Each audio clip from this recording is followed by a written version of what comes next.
whatever it was. So I feel good. You get more. This is definitely good crowds.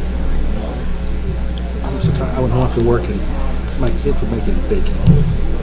Were they? Yeah.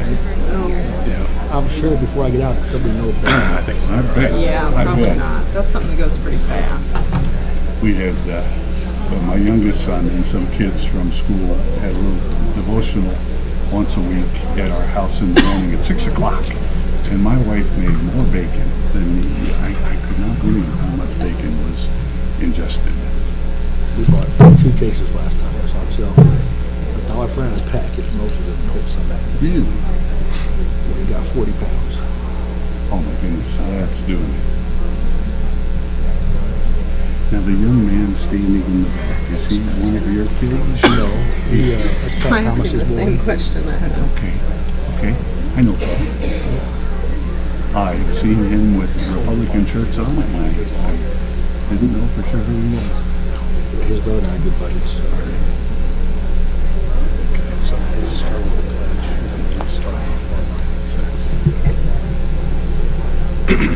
My kids are at home trying to burn down the stone house. I would get started here right at 6 o'clock.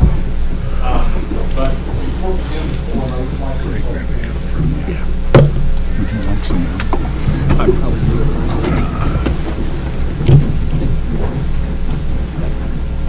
I pledge allegiance to the flag of the United States of America, and to the republic for which it stands, one nation, under God, indivisible, with liberty and justice for all.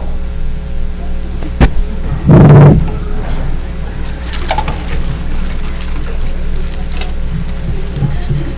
you like some water in a cup?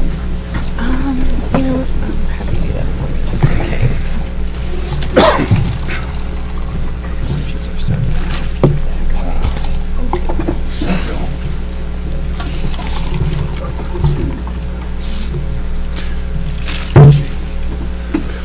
Welcome to tonight's forum for candidates seeking contested municipal races in the April 2nd election.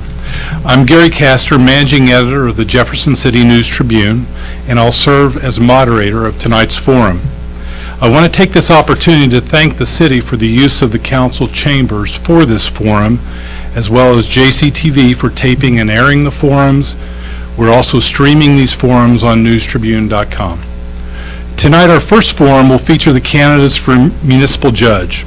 That forum will be followed by forums for city prosecutor and mayor. Prior to tonight, the candidates were advised the rules of the forum. As we begin the questions, the candidates will have 2 minutes to respond to each question. Seated next to me is Rebecca Martin, News Tribune City Editor. She'll serve as timekeeper for those responses. None of the questions were shared with the candidates beforehand.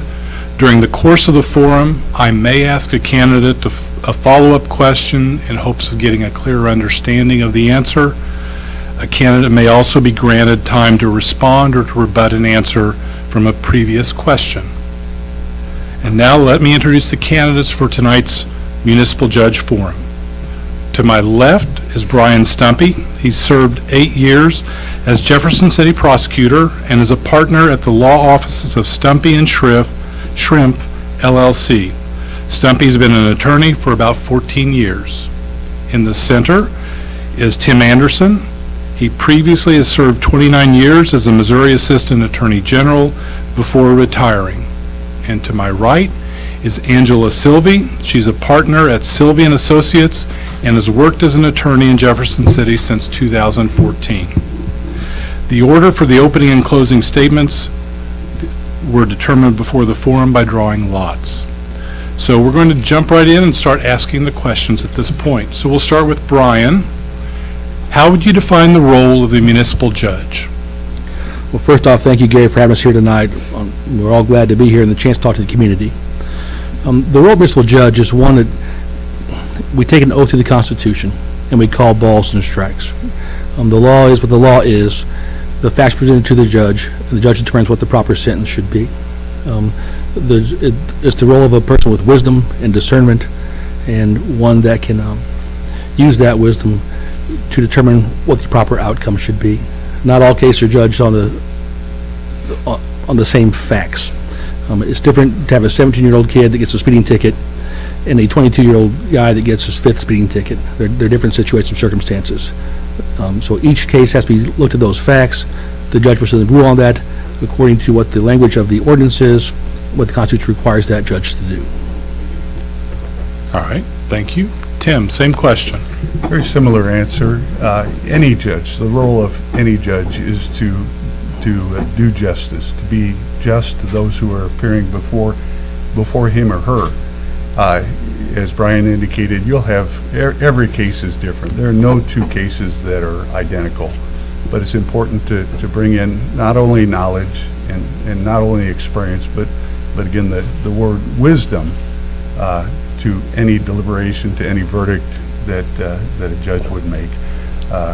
Municipal court is more of an entry-level court, hopefully for people. Hopefully for people, that's the end court that they'll enter into. So it's important that they be dealt with, they be interacted with in a just manner, so they understand that the system is set up to help them, not to hurt them, ultimately, and to help the community. Thank you. Angela? The role of the municipal judge is not only to be fair and just, but to make sure that the citizens are being understood, that the Constitution is being followed. One of the things that I think is important is to make sure that the taxpayers are not paying for things that they shouldn't be paying for. We have a real problem with people not being able to pay their fines, and then they get placed in jail. Well, then they can't pay their fine because they're in jail, or they possibly lose their job because they're in jail waiting to pay that fine. And then what happens is they can't pay that jail bill, so the taxpayers end up paying that jail bill for them. If we can find a way to fix that, that would be what I would suggest the municipal judge do. The other is starting to look at some other programs.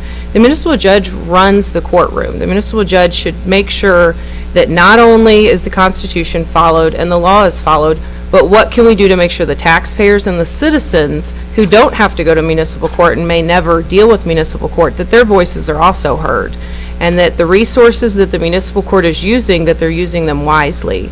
We don't have a mental health court program, and I think that's something that we could definitely expand on and start doing to make sure that people are not coming back to municipal court and having this large turnover and recidivism over and over and over back in our municipal court systems. All right, thank you. Next question, we'll start with Tim. Do you think sentencing practices have been too harsh or too lax in general? Well, it depends, of course, Gary, where you're talking about. Across the state of Missouri, it really varies from county to county, from city to city, municipality to municipality. It really all depends on the particular judge. Some of my experience have been in doing cases, and just one example would be a child sex case, and the recommendation from the Department of Probation was 10 years. That was based on the fact that this was this fellow's first offense, although the severity of the offense was such that, in my opinion, it argued for something much more. And so I requested, and the judge eventually gave the defendant 26 years. So it really depends on the circumstance. Each individual case will argue, and again, the use of one's experience and knowledge, and then hopefully wisdom, should maybe amplify what a judge does in any particular case. From the municipal court, I've heard different things, but by and large, I think it has been a fair court, and I would hope to keep it running in a fair and just fashion. Thank you. All right.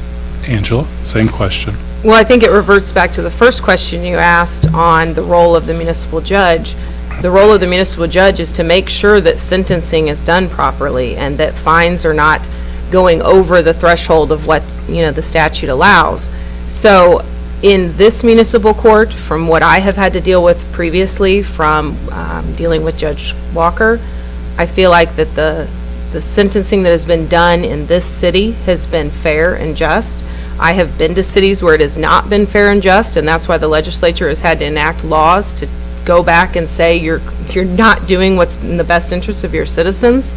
So I think it varies by county, it varies by city, and that's why this election is so important, because we need a municipal judge that's going to follow the rules, that's going to make sure that sentencing is fair, and is going to make sure that the citizens are all heard and have a voice in this town. All right, thank you. Brian? Thank you. I think by and large that the question was, have they been too lenient or too harsh? Was that your? Too harsh or too lax, yes. In this court, I think they've been, Judge Walker and I sometimes would disagree. I'd want a harsher sentence than he would want, or I'd want a more lenient sentence than he would want.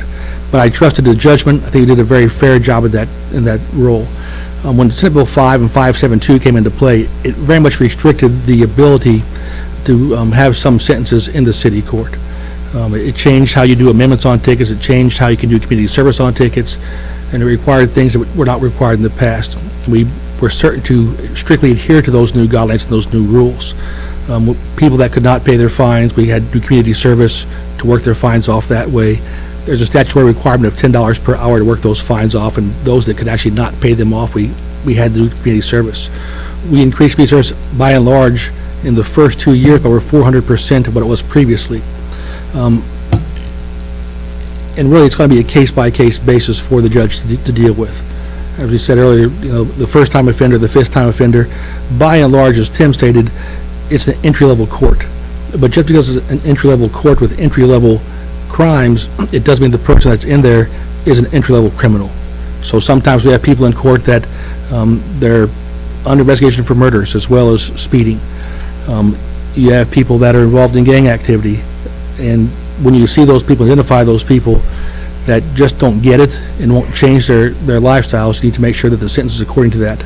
But by and large, I think it's been a very just system we've had in place for the past 8 years. All right, thank you. Next question will go to Angela. We'll start with her. It comes from reader Jeff Holzem. He asks, what penalties would you impose instead of fines or jail time for minor offenses?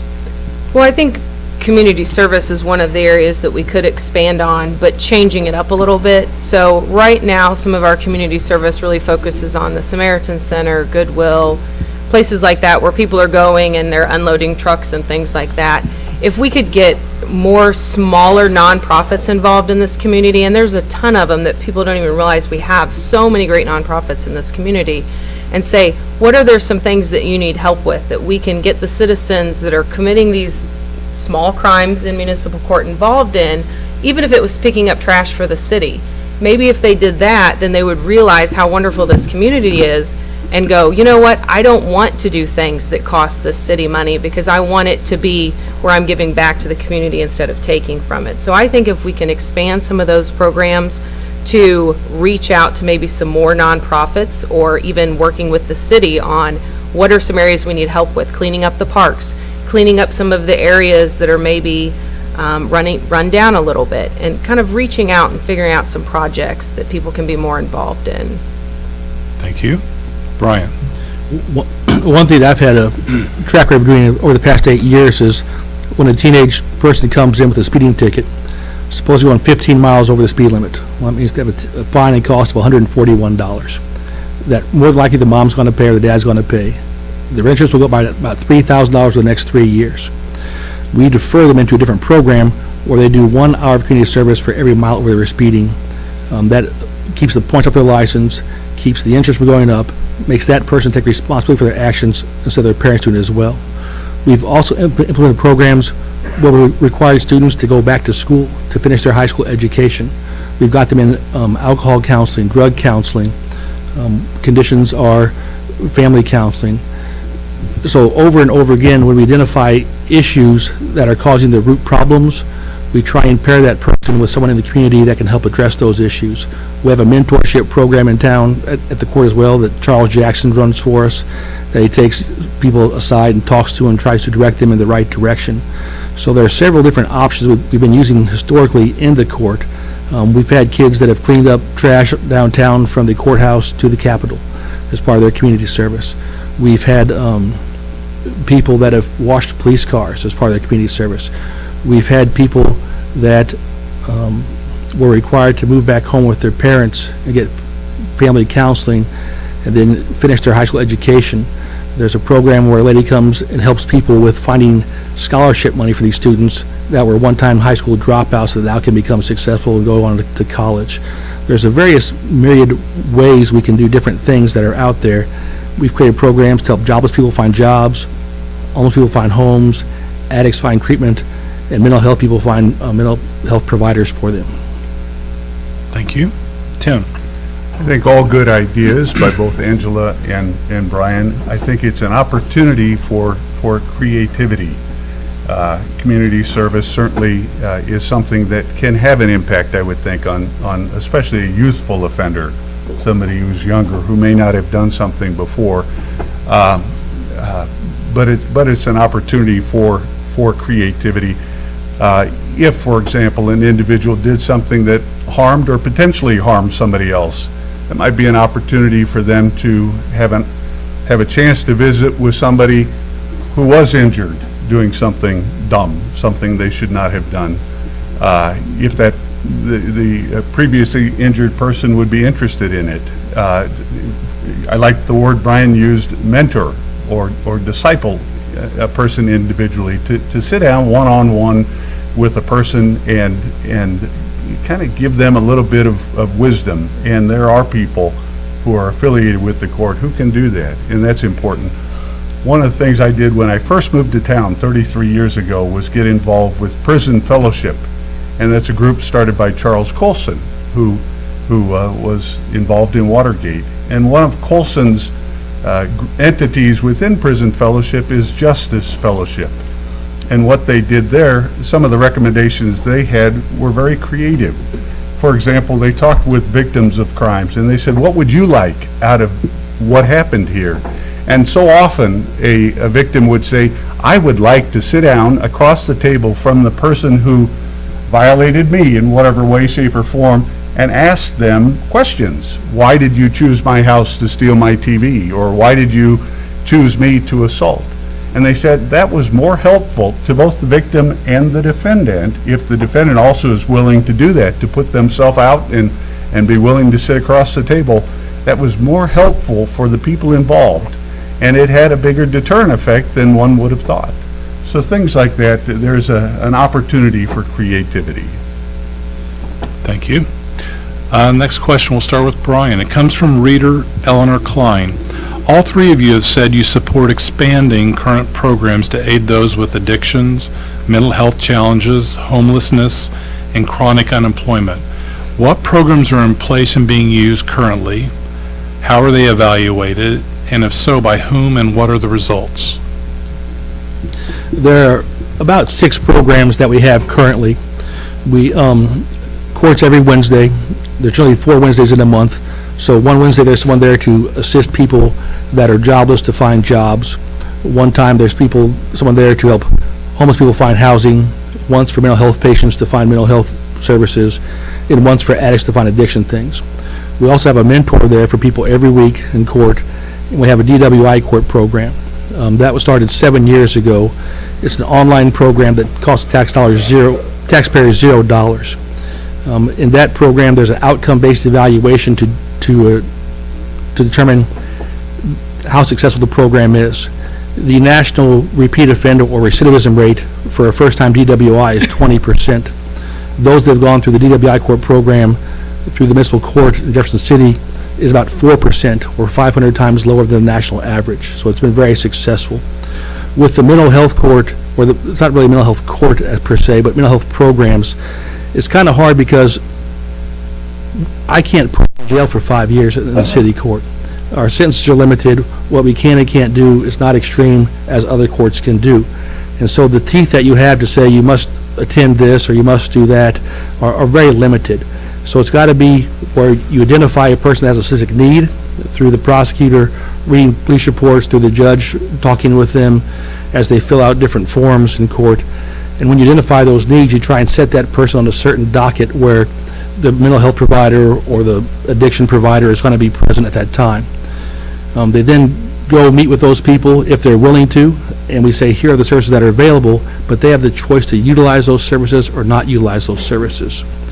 How we determine if they're successful or not, every quarter or so, we get a report from our community partners that go through the people they've talked to and what's happening with those people. And then we do a follow-up check through core documents and CaseNet to see whether or not they've been repeat offenders at that time. All right. Tim? You know, the major impetus of any court is to make their business zero. That would be the goal, is to have nobody there in city court, because nobody's offending.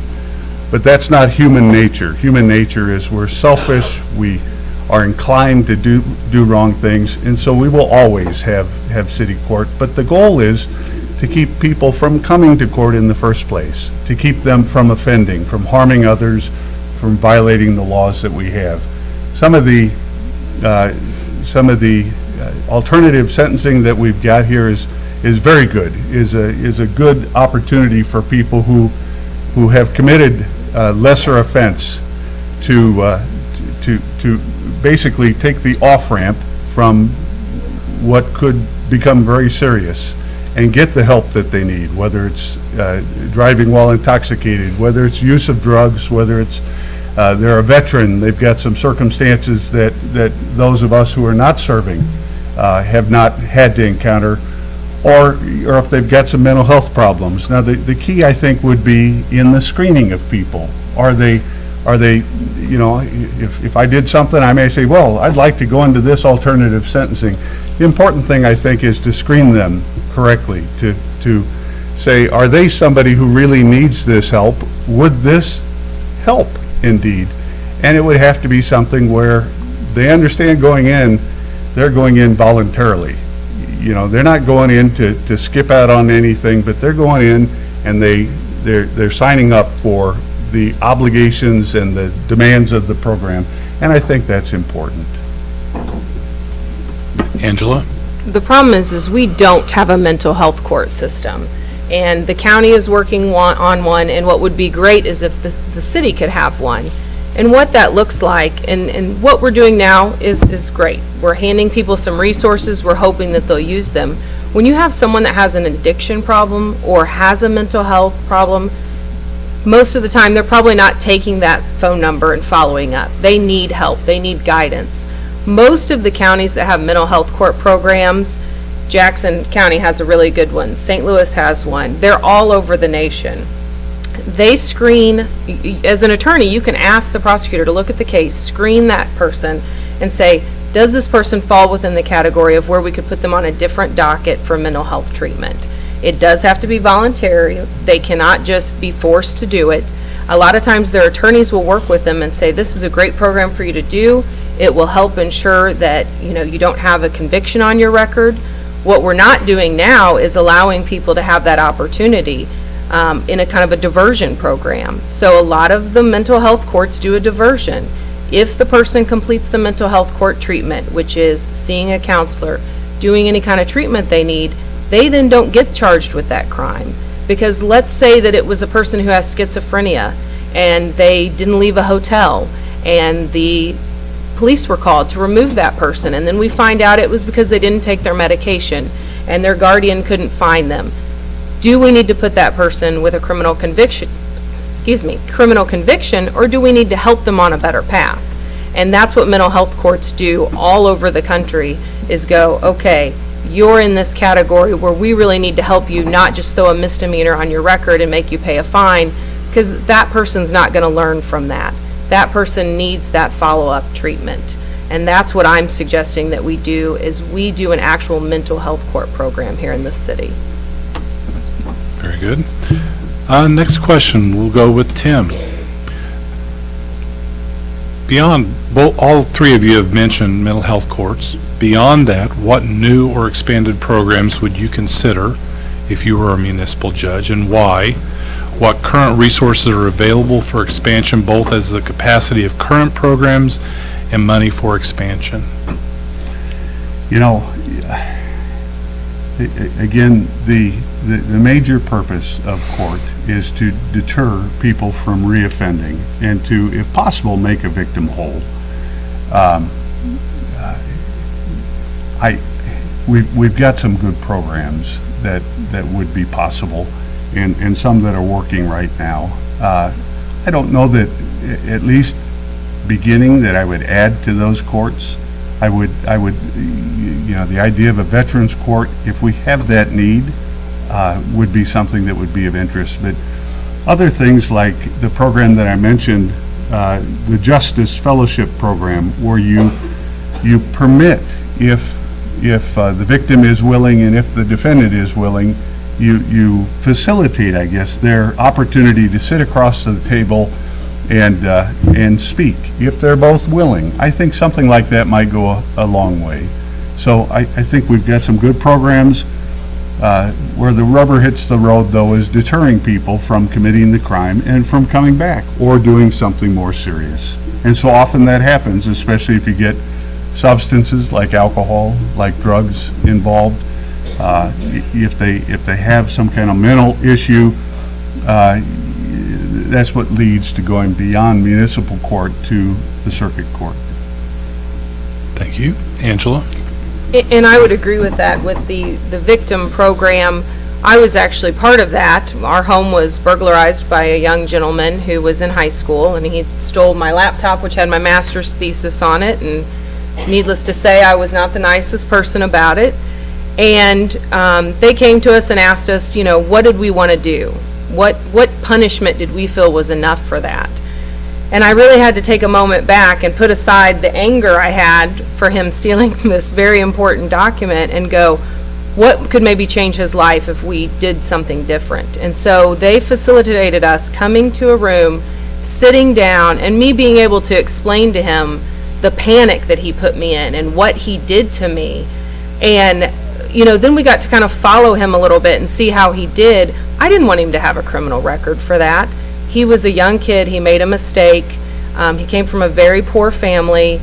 He didn't have anything, and he saw an opportunity to get an Xbox and a laptop. We recovered everything from him. And I just think those are better programs. If we can find ways to direct people in a better path, they won't continue to commit crime. And that's really what the city needs, is not to have people to keep coming back to city court, because that costs the taxpayers money, but also finding a way that helps the citizens in a way like that as well, I think is a great program. Thank you. Brian? Thank you. I think you had a two-part question there. One, how do you expand the programs, and two, how do you fund those programs? Yes. The expansion of programs is kind of a multi-layered answer here. One, we don't have mental health court. We don't have a veterans court. We don't have a drug court. All those, to properly run those, you'll have to hire more employees in the situation. You'll have to have a place to put those kind of court programs. And those things get expensive. If the violation the person has been accused of is also a state violation, you can work with the county prosecutor, the county courts, to transfer those cases to the county court where they already have the programs in place to run them through that program if you identify there are certain indicators that make them a viable candidate for those programs. Outside of that, one thing that we do have in town that we've not utilized very well is Lincoln University. There's a lot of nursing students there. There's a lot of psychology students there. There's a lot of social work students there. There's a lot of criminal justice students there. If we can take and use that pipeline of students there that are willing to get into those fields and use those students to assist the court in helping develop these programs and monitor these programs, even on an externship level, which would be zero fiscal note to the city and cost taxpayers no money. We don't have a lot of frivolous money to spend in the courts. We've worked very hard. The DWI court program, Preferred Family went out and got a grant for that to develop the portal online program for that, so there's no cost to the taxpayers. The program is then funded by the offender, that they pay a fee to take the classes, which is less than the fine would have been in the first place. They do a VIP and a MAP program as well. But I think we need to utilize the Lincoln students more if we can, to expand those programs and send them to the county when we identify as potential uses for their court systems. All right, thank you. Next question will go with Angela. As a municipal judge, what partnerships would you form with groups and agencies in town to improve safety in the city? Can these partnerships, in turn, compromise the judge's ability to be impartial or fair? Well, I mean, first of all, the police are who we need to work with the most and make sure that, that we're taking into consideration that they're the ones writing the tickets. And if we're just throwing tickets out and they're out there writing tickets, is that really deterring crime? The other thing is working with our firefighters. We have a lot of abandoned property here in town, and I've actually reached out to several of them and talked to them and asked them if that's affected them in any way with their job, because if there are homeless people living in abandoned properties and they were to start a fire, our firefighters are the ones that are going to be putting their lives on the line to put those fires out. So I think working with all of those members of the community, but also working with Preferred Family Health. I think Lincoln has some great opportunities that we can work with them to get their students involved if there's things that they would like to be involved in.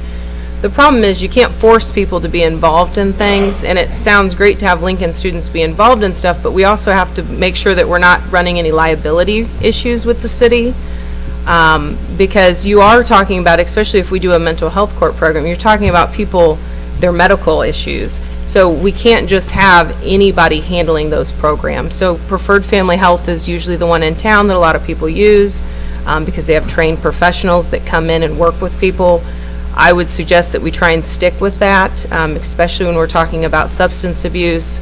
We're also talking about people that have committed crime. So we don't want to just pair someone that's committed crime with a young student if we don't know the full details of their mental health, of their background. Just because they've had a speeding ticket, I think it's been mentioned here in municipal court, doesn't mean they don't have tickets in other counties. And sometimes we see that. We see someone that has committed crime in multiple counties for multiple different offenses, from anything from a domestic violence to a traffic ticket. So we don't want to pair someone up on a traffic ticket that has a history of domestic violence and place them with a nursing student at Lincoln or something like that. I think that we would be setting ourselves up for liability on that. Okay, thank you. Brian? Thank you, Gary. Groups we could partner with in the community to make our community more safe. We already have Ted Solomon, who's the mental health liaison, that helps us out. We have Preferred Family, we have Pathways, we have Charles Anderson, but we also, I think, should get more involved with the high schools. I think there's, and also with Lincoln in general, to go in and talk to the students about things that you do that mess you up in life, and things that don't seem that bad as when you're 17 years old or 21 years old, but really aren't that good in the long run when you look back on things. To have the prosecutor and judge go talk to the incoming freshmen at Lincoln, to talk to the football team about things that hang you up in MSHA rules, the softball team, the wrestling team, and those type of things as well, I think would be very beneficial, because it allows you that one-on-one time with those students and answer questions in those areas. I also think it'd be important if we could find a way to involve like a Medicaid office as well. A lot of times people have needs that need to be met. With the 80% of all people in the county jail have drug addiction issues. Of those, 80% of those people have mental health issues. So 60% of people in jail right now have dual disorder diagnoses, but they can't get treatment because they can't afford treatment. But if they have Medicaid, all of a sudden there's a way to fund those types of things, to be able to involve those offices with the court system to help navigate people that we try to divert into other programs would be very important, I think, to see them grow and flourish some more.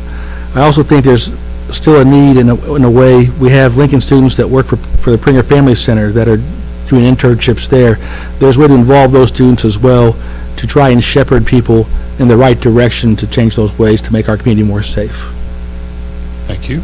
Tim? I think there's some wonderful opportunities, and they don't have to be all after offense. They can be prior to offense. But our community, which is a wonderful, giving community, and if you didn't know that, go walk some of the streets of Jefferson City in the summer and work up a pretty good sweat and knock on doors and ask people for a vote. you'll be surprised. You'll be amazed how many people will answer the door, and if you're hot, visibly hot, they'll invite you in. They may offer you a drink of water. We have a very giving community, but people need to know what the needs are. And I had an opportunity, a couple of months ago, to sit with Charlie Jackson, as Brian had mentioned, former captain in the Highway Patrol, and he was speaking to a group of kids from Lincoln who were from more than 1,000 miles away, and they had gone to a store and they had stolen some items. And Charlie was saying, why did you do that? And interestingly, they said, a couple of them said, well, it's October and they haven't turned the heat on yet at Lincoln, and we're cold. And a couple of the items they stole were blankets.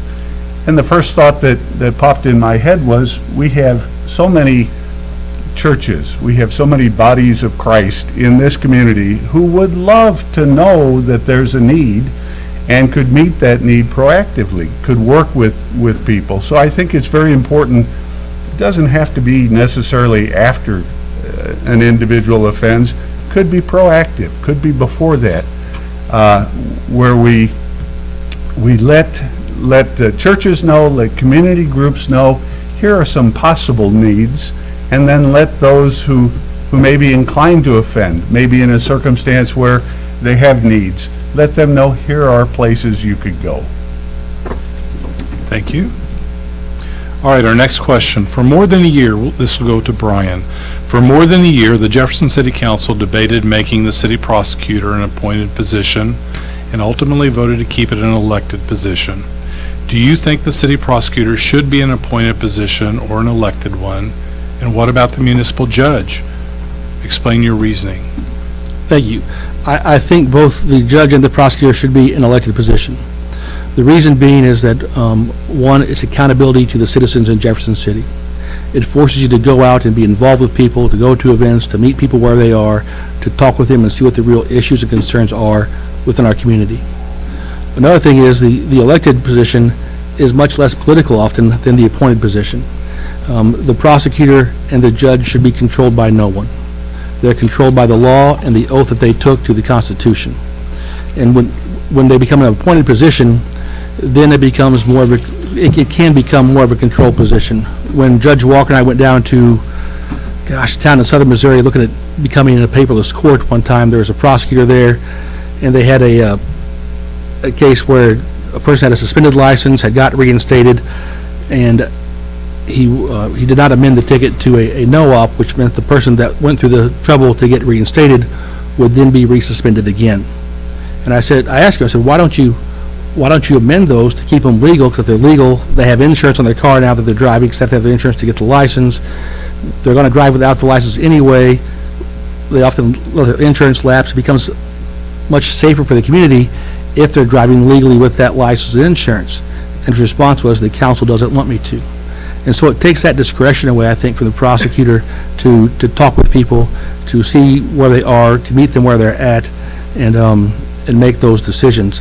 And also, it's just a great amount of accountability to the position and to the people when you're forced to go out every 2 years, talk with them, meet with them, and get their feedback on their views of how things are going in the city. Thank you. Tim. 5 years ago or so, I went to hear and took my wife to hear Justice Antonin Scalia from the U.S. Supreme Court. And Justice Scalia said, we 9 justices on the Supreme Court are about the least representative people you're ever going to find. They're people with a great amount of education. They're people from 1 or 2, sometimes 3 law schools. They're people typically from the coasts, not from flyover country, as they call Missouri. And frankly, I'm happy to be from flyover country. And Scalia's argument was, we are accountable really to no one. And I think Scalia would agree with me and with Brian that judges or positions like judge and prosecutor both ought to be accountable to the people. They ought to be elected positions, not appointed positions, serving at the whim of any individual. I think it's so important for for especially people in judicial capacity to be elected. Now, we do have in our courts, I've been in all the different courts in levels of courts in Missouri. The circuit courts are elected. The appellate courts and the Supreme Court are not. They are selected. And I tell you, from being in front of some of those courts, you can tell that they don't feel sometimes accountable. Some of the judges don't feel accountable to the people anymore. So I think it's important it remain elected. Thank you. Angela? I believe that when people are elected, there is an accountability aspect to it. I will say that I've looked into the reasons that the city council and the reason the mayor felt that it was necessary to maybe look at that change. And sometimes what you find out is sometimes people are elected and they're not doing the job that they were elected to do. I think the city council and the mayor at that time had a tough decision to make, and they were looking at some alternative ways to fix that, fix some things that were going wrong in the city. So I stand by their decision to go that route. When we're looking at elected position, there is an accountability, but if you look across this nation, there are people that have been in office for years that never get put out of office by the people that vote for them, and there's probably one in everybody's mind that they can think of that is not a great politician or not a great judge or not a great representative of the people. So not always because someone is an elected person does that mean that they're going to be held accountable, because not always do the voters hold them accountable. We like to think that, and we hope that's what's taking place, but sometimes it doesn't. I would say that my main stance is that it does hold people accountable, because it does make you go out in the community. Last Saturday, I was knocking doors. I've been at an event on Friday night, on Saturday night. I was out meeting people. If this was in a position that was just appointed, there's a lot of times that people don't go out and do those things because they know they already have that job. When you're doing an elected position, your job is to make sure that you're meeting people and that people have met you and understand what you stand for. Sometimes you don't have that when it comes to appointed positions, and you do get where you run into circumstances in bigger cities where someone may get a job based on the fact that they're friends with someone. And I'm sure everybody in this room can think of situations where you've even been in a state job where that's happened. So there is an aspect of accountability for elected officials that I think should stay. Thank you. At this time, we're going to begin with our closing statements. The candidates will have 1 minute to share any thoughts that they have with voters. So we'll start with Tim. I'm sure the other two attorneys will agree you could barely say your name in a minute if you're an attorney. You're used to closing arguments that go on for 20 minutes or 30 minutes, but I do appreciate you being here with us tonight. I hope we've answered some of your questions. I ran for Associate Circuit Judge on one of my favorite Bible verses, Micah 6:8, do justice, love kindness, walk humbly, and that's what I would attempt to do. Now, I am also reminded of a verse from King Jehoshaphat of Judah. In 2 Chronicles, he appointed a bunch of judges, and he gathered them together, and he said, fellas, people, judges, I want you to go out. I want you to remember the Lord first, because you're judging not for man, but for the Lord. And I want you to take great care when you issue a verdict, because the Lord will be with you in your verdict. But he said, show no injustice, no partiality, and no bribery. And I think that's important for any elected official, especially a judge. Thank you. Thank you. Angela? Well, first I'd like to thank everybody for coming tonight. I'm really amazed at how many people are here. This is a great turnout, and I think it's great that so many people in this community care about what's going on a municipal level. You go to a lot of cities, and that's just not the case.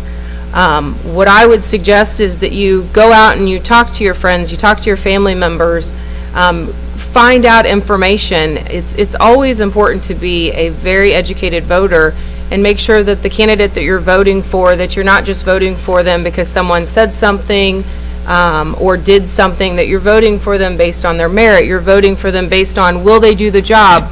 Will they come to work every day? Will they work hard for you? And those are all things that I know I will do for you. I will come to work every day. I will work hard. Anybody that has ever met me knows that when I do something, I do it at 110%, and that is what I will do for this municipal judge position. Thank you. Brian? Thank you. And again, reiterate the thanks for having us here tonight and showing up. You know, in 8 years as prosecutor, I prosecuted over 80,000 cases. And tried close to 2,000 trials in the municipal court. We developed DWI court program, things for mental health issues, addiction issues, homeless issues, jobless issues. We identified an area of town where there's a lot of stealing going on of groceries. People didn't have food. So we started a food bank in that area, and the crime rate dropped significantly. As the judge, I would continue those programs. I would continue to use that wisdom, that discernment, to try and figure out what the proper punishment for each situation is. I will adhere to my oath to the Constitution. I will follow the laws that have been set forth in front of me, and I will judge with impartiality and fairness. I would just ask the voters to give me that chance to vote for me on April 2nd. I want to thank all three of you for coming to this forum tonight and answering these questions. We do encourage voters to get out and make a choice. At this time, we're going to take a 5-minute break so that we can get our next candidates at the podium, and we will begin then. Okay.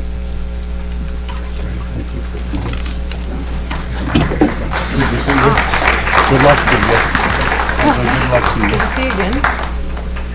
No problem, thank you. Thank you again, Gary. Thank you, Rebecca.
They did have one.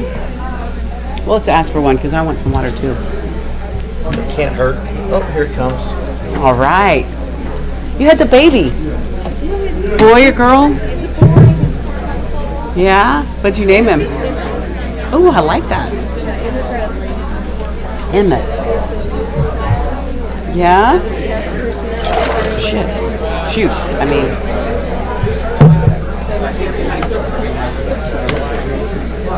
Dang, I'm sorry. Okay. Careful. It opens up quick. It does. Okay, I'm not the only one. No, the thing, it doesn't, you think it's going to pour, but it doesn't, so then you open it and then it all comes.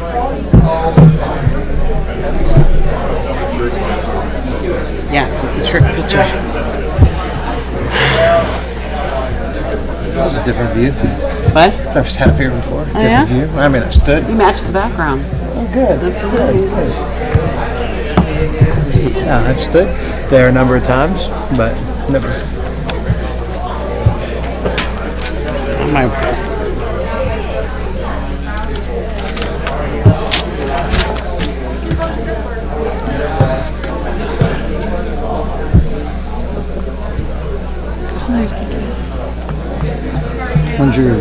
When's your trip this weekend? We leave Monday morning. Oh, spring break's next week. Elias is on spring break this week, right? Yeah. Is Easter this weekend? No, Lent just started. Easter's late this year. Late this year. Yeah. Thank you. I'm sorry. I know. He almost did it too, so see, I'm with. I know, I actually took pictures of the house that had been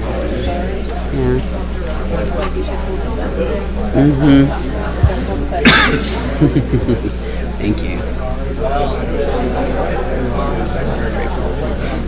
So you're going to see Hamilton, you said, right? Yep. And I got tickets to Second City. Really? Hey, good trip coming. I know. Hey, good trip coming.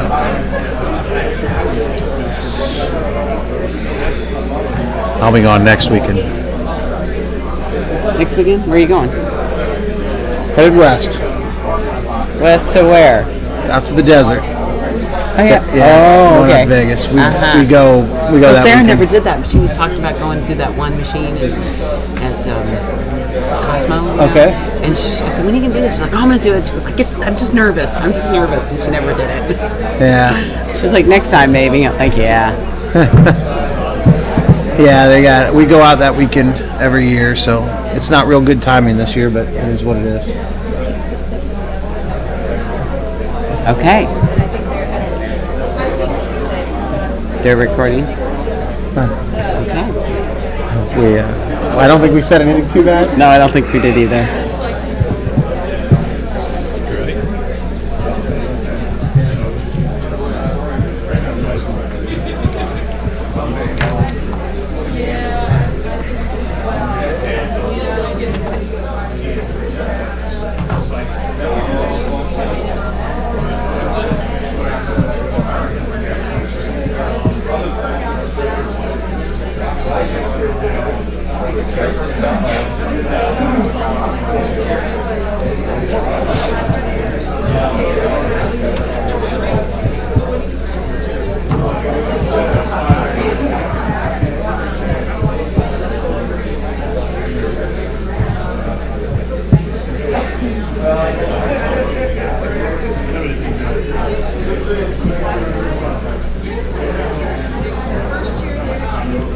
Now we're not going to talk because we know the microphone's on.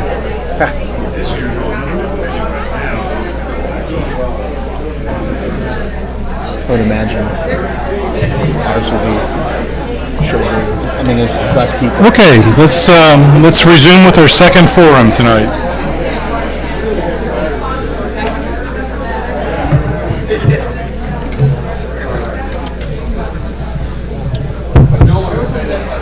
If everyone could have a seat, we will begin the city prosecutor portion of the forum.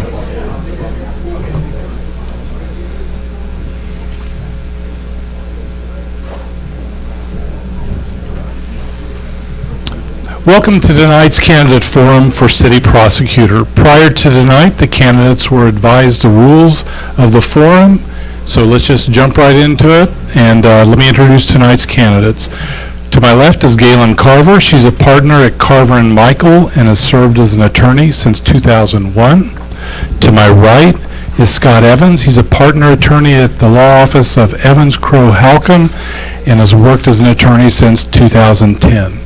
The order for the questions were determined before the forum by drawing lots. So let's get started. We'll start with Galen. How would you define the role of the city prosecutor?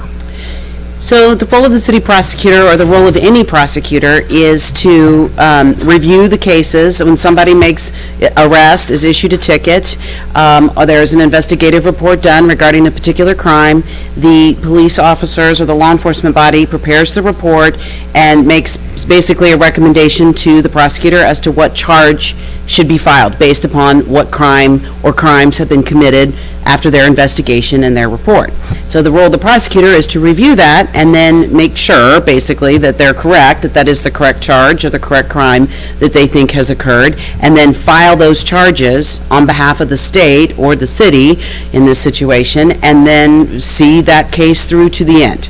Oftentimes that includes making a recommendation as to a sentencing plea or an offer. Hey, if you plead guilty to this crime based upon your criminal background, this is the recommendation I would make to the judge, as well as if they don't want to accept a plea, they feel that they're entitled to a trial, which they are, of course, entitled to a trial, then it's the prosecutor's role to try the case and to, in court. Now, in city court, they wouldn't have the right, defendants don't have the right to a jury trial, so it would always be what we call a bench trial, which means it's just done in front of the judge with the defense attorney, or pro se, meaning that they don't have an attorney, they still have the right to a jury.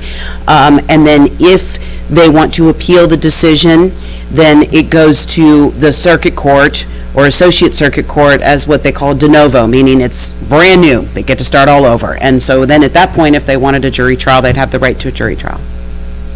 All right, thank you. Scott? Well, I want to start by thanking the News Tribune for hosting this and the city for offering us this space. Thank you to everyone who found time to come out tonight and hear the candidates speak on the issues. I thank you for being informed. The role of the prosecutor is to aid in upholding the laws of the city and the state, to work with the police department to help them better do their job, better serve this community, and better proceed with their jobs as they need to. It is to be fair and honest and open with the citizens that are here and they're going through the court, and to try to work with people as much as possible to, in the municipal level, to not make their way back to court again. Whether that be through some sort of punishment deterrent or through a program and assistance that could be provided to help them not make their way back into this court. I don't think the role of the prosecutor is to have a cookie cutter type of plan. Every case is different. The facts of each case are different. The defendants are different and their backgrounds are. So being the prosecutor is not as simple as saying, well, this person was speeding, or this person stole from Zestos, and this person also stole from Zestos, and it's the exact same thing. I think the prosecutor needs to take time, review each case independently, and proceed accordingly for what's best for the situation. All right. By way as a follow-up, the judges mentioned this level of creativity in sentencing. If the objective of the judge and the prosecutor is to be fair, to be consistent in meting out justice, how far does creativity go? I mean, what are some of the realms of when creativity isn't really the solution? Okay. Scott. That's a good question. I thank you for that. I think it depends on how the creativity is being approached. If I've got two different people that have sped 15 miles over the limit, am I going to get creative by giving them a different dollar amount of a fine? I don't think that would be right. But there are ways to get creative by coming up with tailoring some sort of adjustment to an offer or to a punishment based on the type of crime that's out there. I don't think you can treat two people that have done the exact same thing and just say, well, one person's going to have a $100 fine and the other person's going to have a $200 fine because I think they have more money. I don't think that's where you can get creative. But I think the creativity comes in how do we help this person to not commit this crime again and not find their way back on the same type of offense. So it's not in a creativity of a specific amount of fine or community service hours, but a creativity in how we can come up with an alternative solution as opposed to a fine, because I've seen them here for 3 other speeding tickets at 15 miles per hour before. Okay. Galen? So as a prosecutor, we have what I think prosecutors like to refer to as our prosecutor's toolbox, because in that box, that proverbial box, we have all the different tools and mechanisms that a prosecutor can utilize in determining, recommending an appropriate sentence. And so the prosecutor can take into account their priors. Why, if they're a repeat offender, why are they continuing to repeat the same crime? If they have no offenses, no prior offenses at all, what was it that made them, commit this particular crime? And what in my toolbox would be the best and appropriate punishment, deterrent, or rehabilitative tool that I can utilize based upon the facts, the defendant, and the situation.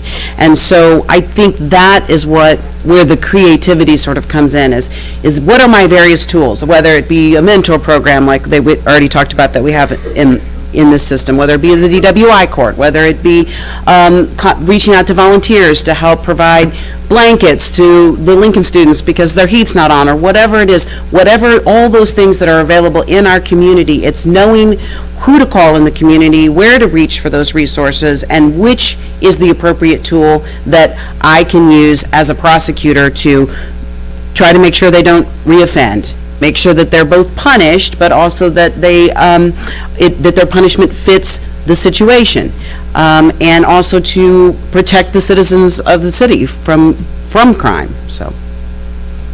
Okay. So how achievable is it? Well, we'll start with Galen on this question. Brian mentioned as current prosecutor, thousands of cases he's overseen during the course of his time as prosecutor. How achievable is it to go to that level of detail on individual cases? Well, I think when you talk about a lot of the city cases, so first of all, we're talking about city municipal court, so the significant number of our cases are going to be parking tickets or speeding tickets or trespass type cases, okay? So when you start counting each and every case like that, I mean, that's not one or two speeding tickets does not have the same time and resources of a prosecutor that, say, a felony has, okay?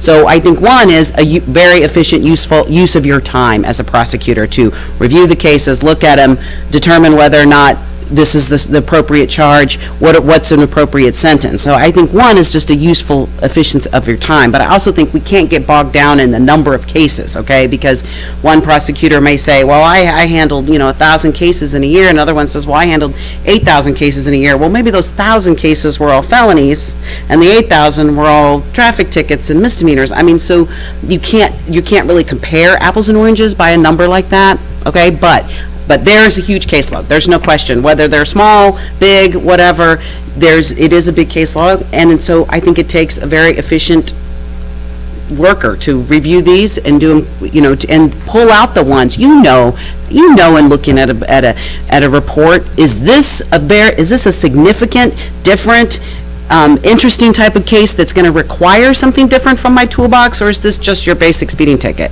And is this their third one, or is this their first one? I mean, that doesn't take a whole lot of time to make those kind of determinations and then make an appropriate recommendation. Okay. Scott? Whether it's attainable, I don't really think that matters, because this is the job that I'm trying to do for this community. This is what I signed up to do, and whether it's attainable to spend a little bit extra time or not, that's not the point. Work ethic is something that I've never been accused of falling short on. And if it means that we got to put in an extra couple hours on our Wednesdays to make sure we're looking at the cases, then that's what the people have elected us to do. So is it attainable? Yeah. If you're willing to put in the work, anything's attainable. And that's why I'm here. I'm not here to try to get by as quick as I can and get my cases in and out and hope that I've done enough. I'm here to do the work and put in the time. That's what I've always done in everything I've done in life. I believe if I'm going to do it, I need to bust my tail to do it and do it right. And so that's, whether it's attainable or not, is immaterial, because it's what needs to be done. Okay. Scott, we'll go with this question with you. Do you think sentencing practices have been too harsh or too lax? Thank you. That is a very difficult question to ask without more context. Each case should be judged on an independent basis. So to say that we've been too hard or too easy thus far is really difficult to answer without knowing why a sentence maybe was lighter than something else or more harsh than something else. Things that play into it, the record of the person that's here, whether this is their first or 10th offense, whether it's the first or 10th charge that they have, and whether they have 4 other charges sitting at county and 4 other charges in 2 other states. So whether to say we've been too lax or too hard thus far is really impossible to answer without knowing more about each individual situation. I think that Judge Walker and Mr. Stumpy have done a very good job with our municipal court system. I think that we have a court system we should be proud of here in Jefferson City. I think there are other municipalities in this state that really look up to us and strive to do what we are doing. So I think that continuing what we have done is really the way to go, and looking at things individually and determining whether or not a certain situation deserves more leniency or a little bit more harsh of a stance. All right, thank you. Galen? So I think that one of the issues that we've seen that have sort of been brought to the forefront in the last, say, 10 years or so is not so much the sentencing, but what happens in city courts, which ultimately sort of caused the legislature to pass Senate Bill 5 and make some reforms, specifically in regards to sort of the lower level traffic and misdemeanor cases, is that what was happening is in some, not in a city necessarily, but in some cities, people would plead guilty and they would be imposed a fine and a court cost. And then when they didn't pay their fine and court cost by the deadline, they were getting arrested for failure to pay their fine, and then they would sit in jail sometimes for 4 or 5 days before they would finally be brought in front of a judge and then finally released after 4 or 5 days, and either say, okay, well, since you didn't pay your fine of $250, we're just going to sentence you to the 5 days and call it good, but now they owe a jail fee for the 5 days. Or we have the situation where they're charged, they can't pay their fine, they come back in 30 days to tell the court I need more time, they come back another 30 days to tell the court they need more time, and so this just goes on and on and on. How can you expect somebody to go to their job, take care of their children when they're having to go to court every 30 days to say, I need more time, I need more time? And so now what the legislature's done with the new statutes, Missouri statutes require, is that if you cannot pay your fine, if somebody is sentenced to a fine, first of all, it limits the amount of fines. You can there's caps on the amount of fines you can do. So you can't anymore say, well, I'll amend your ticket down to 5 over, but you got to pay a $500 fine. So the fine is limited, so that's the first one. But then secondly, if they cannot pay their fine, and after the time that they've been given to pay the fine, they haven't paid it, the first thing the court has to do is issue a show cause order. Like, you need to come to court and tell us why you can't pay, and have a show cause hearing on why you can't pay. And then the judge has to determine whether the reason for not paying was a legitimate reason or was it just an excuse before they can just put them in jail for failure to pay a fine. Okay, my time's up. Come back.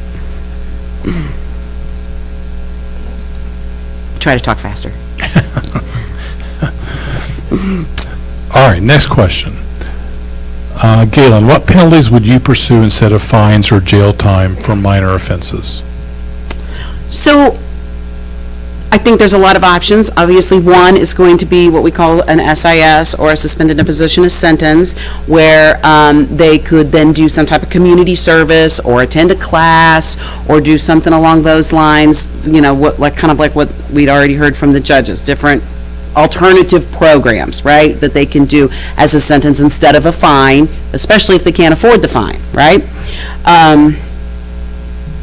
Another option would be, sometimes what's appropriate is what we call a deferral or a deferred prosecution agreement.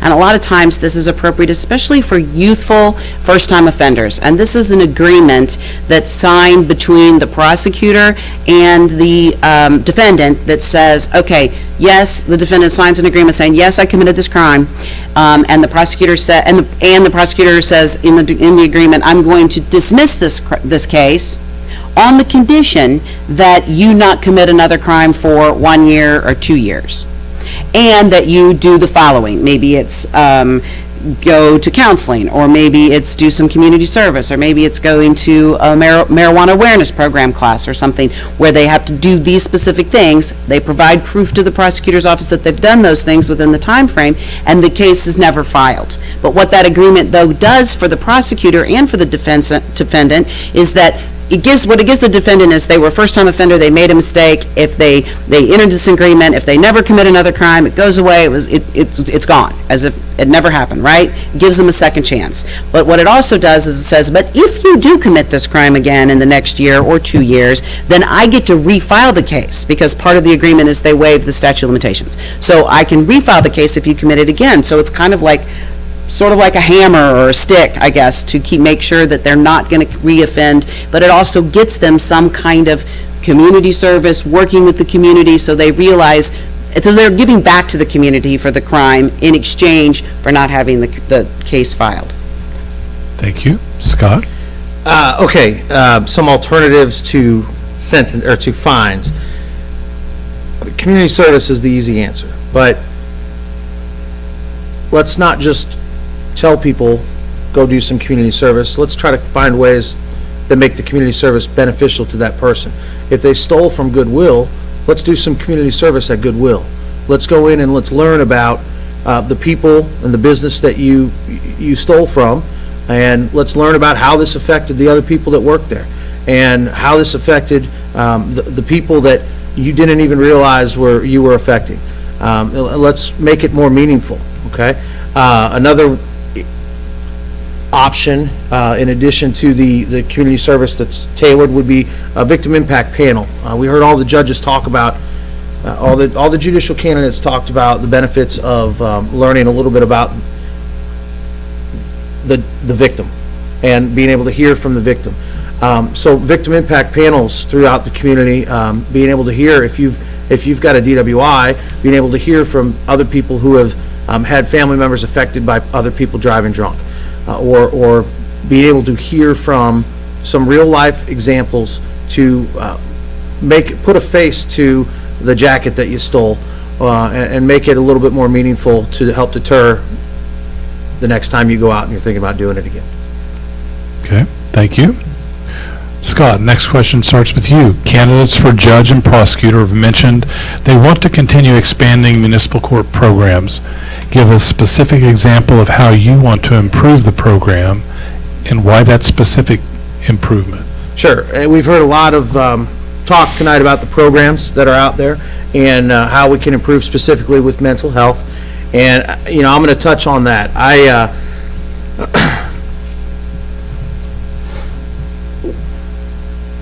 A commitment from the defendant to participate is the number one thing.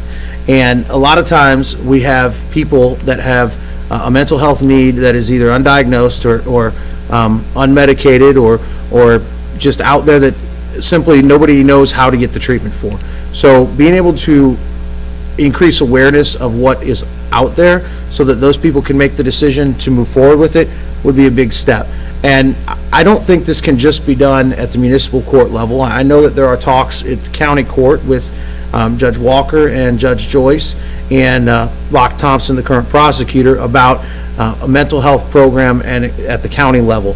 I represent the public administrator here in town, and I have for the last 6 or 7 years, and I deal every day with someone that has a significant mental health need, and I'm very familiar with the effects that has on those people, and also a lot of those people are in the criminal courts, and the effect that untreated or unmedicated, undiagnosed mental health issue has caused for these people. So I really think that is something that the city and the county can collaboratively work together to try to really help the community. And, as far as the funding, Mr. Stumpy mentioned, there's not a lot of it, but there are ways to look at the cases that might qualify for DWI court at the county or mental health court at the county, and try to work with the prosecutor's office at the county to see, hey, I've got some cases where these citizens could greatly use services that I can't provide here. Can you help me out? And try to work collaboratively with them to better everyone. Okay, thank you. Galen? So, as an assistant prosecuting attorney, I worked really closely with the alternative courts program that were at the county level, and at the time we had DWI court and drug court, and both of those courts, and now we have Veterans Court as well, which I'm also familiar with, having represented people on the defense side that entered into the Veterans Court. And so one of the requirements of all of those courts is that they have to be, the case that they've committed, or the crime that they've committed is a felony.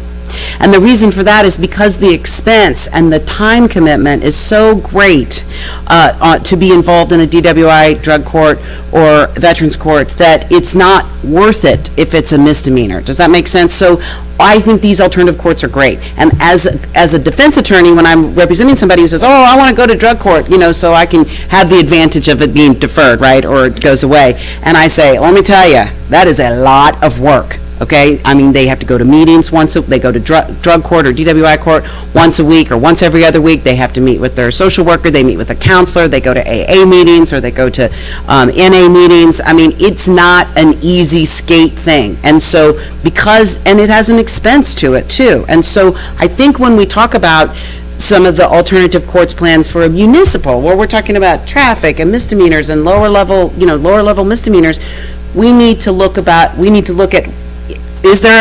is the cost going to be to the city? And are there partners out there that we can, or I can, as the prosecutor, bring in or connect with, or help the defendant connect with these services that are available so that they can get the treatment that they need, as opposed to actually having a per se city municipal drug court or a city municipal, we do have the DWI court, I know that he does, and that's done an online program, so it doesn't require extra employees or extra individuals to help work the program. I'm out of time, sorry. Okay, I'll stop. Galen, as city prosecutor, what partnerships would you form with groups or agencies in town for programs to improve safety in the city?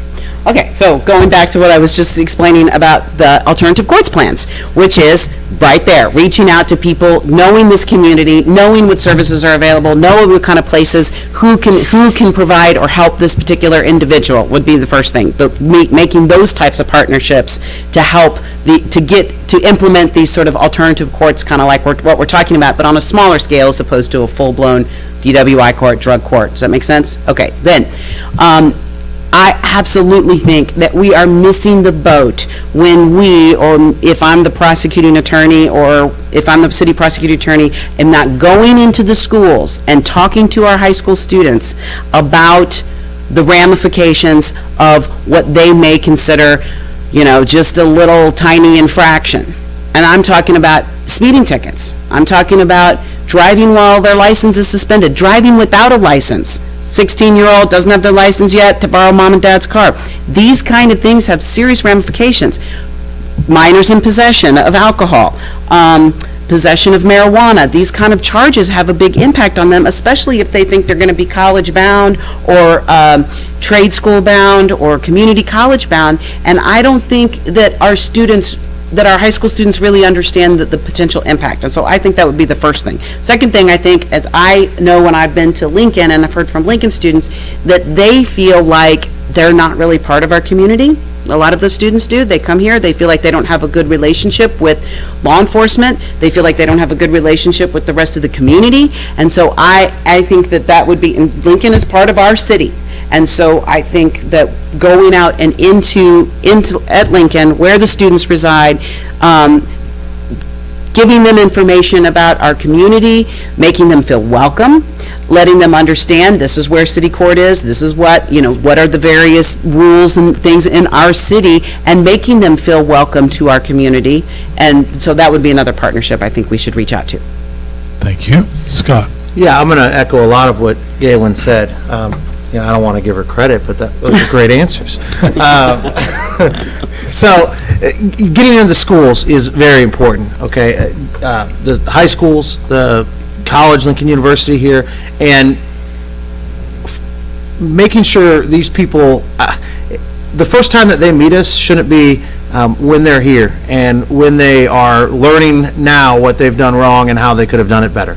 Let's get out and have those conversations early. Okay, let's get into there and let's talk to them. And listen, my wife hates how extroverted I am and how easy it is for me to go out and meet people and talk to them.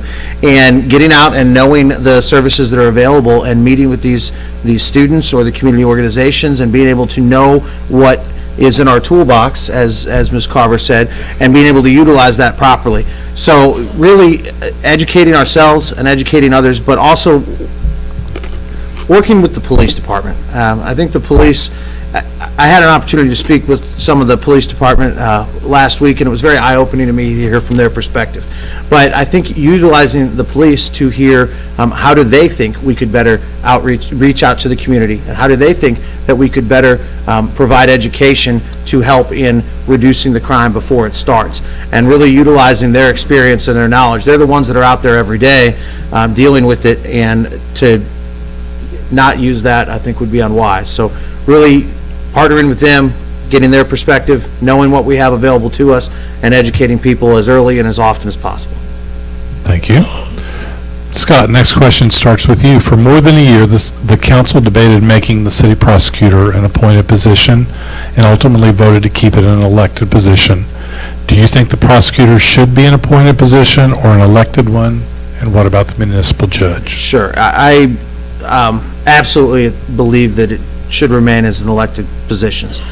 I've been fortunate over the last few weeks and really getting out and meeting a lot of the citizens from this community, whether it be at different events or stopping by their front door.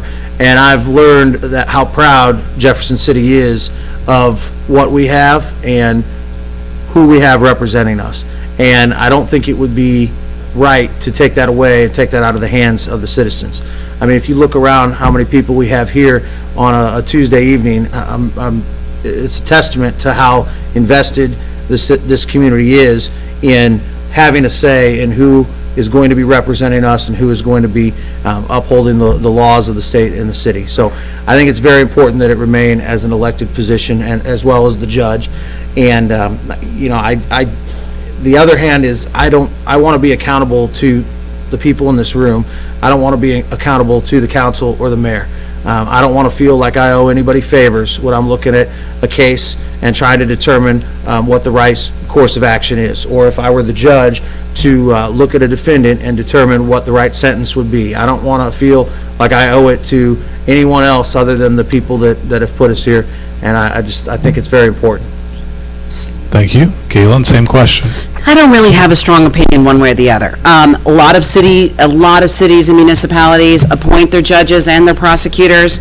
A lot of them elect. I think that there's always the option, or there's always the chance of abuse in either scenario. I think one of the issues that was happening, like in the city of St. Louis and St. Louis County, was you were having the same 5 or 6 individuals that were acting as either city prosecutor or city judge in various different cities, and so there was this sort of quid pro quo thing going on, right? So I don't think that is fair at all. Probably the most important thing, I think, is that they remain nonpartisan. I think it's great that we don't have to run on party for city judge or for city prosecutor. A person that I respect very much in my life always used to say the difference between a good Republican prosecutor and a good Democratic prosecutor, nothing. Because they're there to do justice, they review the cases, they do what's right, and they serve justice. And so I think it's good that whichever way it is, I think it should remain nonpartisan. And the other issue with I think some of the issues of whether it should be elected or appointed is that the prosecutor especially must be independent, and they cannot feel like they have pressure one way or the other. But they can feel pressure from voters as well. And yes, they're accountable, but sometimes what's popular may not be what's right. And so the most important thing is that a prosecutor is independent, and they feel that they're there to do what's right. Okay, thank you. Galen, have you observed how the current municipal court system operates, and if so, in what fashion? Based on what you've observed, what would you suggest should be handled differently? Yes, I've observed it, and I have a lot of questions that before I would start like saying this needs to be changed, that needs to be changed, I really want to sort of get in and see how the insides of it, why is it being done this way, and what are the advantages to it being done this way. I think some concerns that I have that have been brought to my attention is that we have there was one day where people just come in because they haven't paid their fines and they're there to ask for more time, and they're paying $5, $10 because they can't pay their fines. So I think we need to figure out some kind of program or way that we don't have to make people keep coming in to say, I need another 30 days. And I don't know what the solution is. I know how in the county court, you're sentenced to a fine or court cost. If you don't pay it within 30 days, it actually goes to a debt collection service. Now, I'm sure the debt collection service makes money off of it, okay, but then it's not up to the judge to have to bring the person in every month to say, do you need more time? So that would be one issue. Another issue is that, I don't know if people realize this, but the city municipal court is not on CaseNet. Now, Hold Summit's on CaseNet, City of Fulton's on CaseNet. They're online, and you can search. You have to go to Jefferson City Municipal Courts, and you can search, a case to see what the status is or whatever. I don't know why the decision was made not to be on CaseNet, and so before I could say, yes, we need to be on CaseNet, or no, we don't need to be on CaseNet, I would want to get in and find out why was that decision made, what were the advantages. Now, as a defense attorney, it's kind of nice on behalf of my defendants that have city cases that it's not on CaseNet, because it means the CaseNet trolls don't know about it, okay? But it certainly is much more convenient to everybody else, to attorneys, to individuals, if they're part of. And CaseNet, or what we call JIS, or OSCA, the Missouri Courts, Office of State Courts Administrator, they provide a lot of services to the courts, reports and information and things like that, they do if you're on CaseNet. And so would it be an advantage for us to be on that so we could be part of those reports? Okay. I'm out of time again, sorry. Scott? Okay, I have had experience here in the municipal court as an attorney for some defendants periodically, not a ton. I'm not one of the attorneys that comes in and has 20 cases on my docket and spends 45 minutes with the judge. So I have had some, and I have been pretty impressed with the way that Judge Walker ran the courtroom, and he's continued that up at the associate level. So as far as the biggest thing that I would like to implement and improve on is accessibility from the prosecutor for the citizens as well as the attorneys that may be involved. This is a part-time job, but that doesn't mean it's part-time hours. So right now, it seems like there's a lot of availability, maybe one day a week, and that's not something that I think is fits everybody. There may be a citizen that really needs to speak with the prosecutor, but they work every Wednesday from 8 to 6 at their job, and they don't have an opportunity to have that conversation. So I think from the prosecutor's perspective with the court is being more accessible to the community, not just on one day a week or at a specific time on that day, but being available, not 24/7. Please don't call it 3 a.m. But being available more time throughout the week, Monday through Friday, and being available out there for everybody to reach out to and know how to get in touch with you. Okay, thank you. Scott, how safe do you think Jefferson City is, and what's your role to maintain a safe environment? Okay, I think Jefferson City is safe. We hear in the news the real major crimes, and there are some. There are some areas that are more affected by that than others, and there are some serious crimes that go on here. I'm not from Jefferson City, okay? I chose to live here, and I would not have done that, and I would not have brought my wife here and brought my young child here if I didn't think that this was a safe community and a good place to raise your family. I'm real proud of Jefferson City, even though I wasn't born here. And I think that Jefferson City is safe. There are things that can be improved on, sure, but if everything was perfect, people like Galen and I would be out of jobs, okay? So I think that we can improve on some things, but I think Jefferson City is safe. As far as what the prosecutor's role is, the prosecutor is vital to that. The police department and the prosecutor being able to maintain that level of safety and that level of comfort for the citizens. If the police are constantly arresting the same person for the same type of crimes that we know lead to more violent crimes, and the prosecutor is doing nothing about it, that is not going to help keep this community safe. So it's a municipal level, and it's the minor crimes, but it is the gateway crimes to more repeat offenders and more serious crimes at the county level. So the prosecutor here is vital in helping address those and try to cut them off before they become bigger problems for the county prosecutor's office. Okay, thank you. Galen? So yeah, I was raised here, grew up here in Jefferson City, left to go to law school, came back, raising my family here. So I do think Jefferson City's safe. I feel safe. I have to admit, sometimes I don't always lock my car. That's how safe I feel. But I think as a prosecutor, my role though is to really know when is a crime pertaining to safety of our citizens, and when is the crime just stupid, right? Like when is this crime just a stupid kid or a person being stupid, making a stupid mistake, and when is this crime something that actually affects the safety of our citizens and our community? And that distinction then requires the prosecutor to look at and be useful resources, use our resources that we have here, like our jail, resourcefully. Our jail is there to protect people and to punish, and if we're just throwing people in jail because they make stupid mistakes, it's not an efficient use of our resources, and it doesn't necessarily make us any safer. We need to make sure that if we're putting someone in jail, it's because they've had every opportunity to fix their mistakes and they need punishment, or because they need to go to jail because what they did was harmful to our citizens and makes our community not as safe. And that's a good use of our jail. So I think that's my role, is to say, in order to keep our community safe, we need to say, this is a crime that affects our safety as a community, and this is a crime that was just somebody being stupid. Okay. Galen, we'll start with closing statements with you. Okay, well, my name is Galen Carver, and I grew up here in Jefferson City, and I am currently in private practice at Carver Michael Law Firm here in town, and my husband, Justin Carver, and I have 2 children, one who's here. Both of them are teenagers now. I was an assistant prosecuting attorney. Okay, so I was a teacher first. I graduated from University of Missouri. I taught at Simonson 9th grade center, and then I went and taught in Cairo, Egypt, of all places, for 2 years. Came back, went to law school, met my husband, dragged him back here to Jefferson City after we graduated from law school.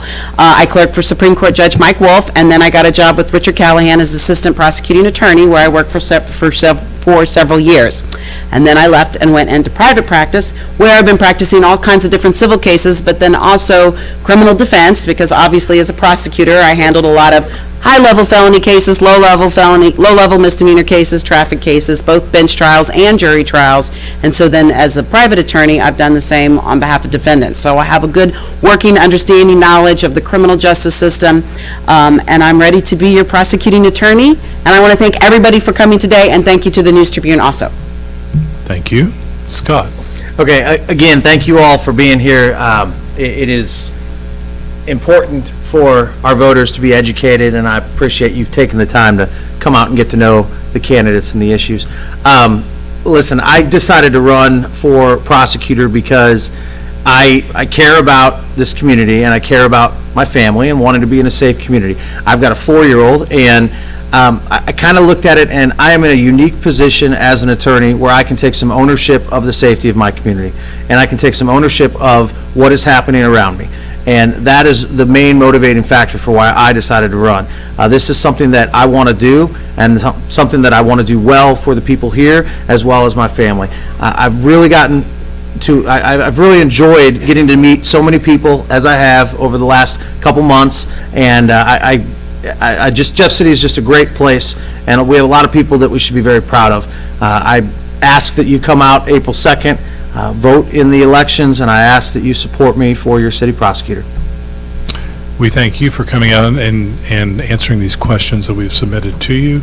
Appreciate your candor and your willingness to share your thoughts. So again, we encourage voters to turn out April 2nd for this race, and to select the candidate of their choice. So we're going to take a short break and return in about 5 minutes for the mayoral forum. Killed me in notes. It's more nervous. I just like, Yeah, it is. It is. Good job. Good job. Thank you. I know, wasn't I? I used to try to make myself slow down, and now I'm like, nah, just accept it. I talk fast. I was going to try to keep up, but I can't win that one. Thank you very much. All right, man, get home.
Hi, good. How are you? Just fine. Good.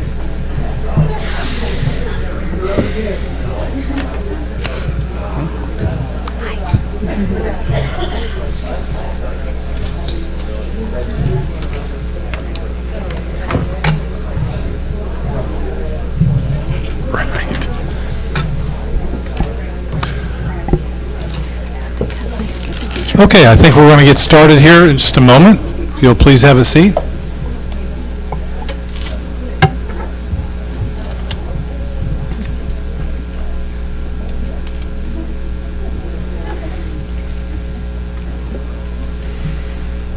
Welcome to tonight's candidate forum for Jefferson City Mayor.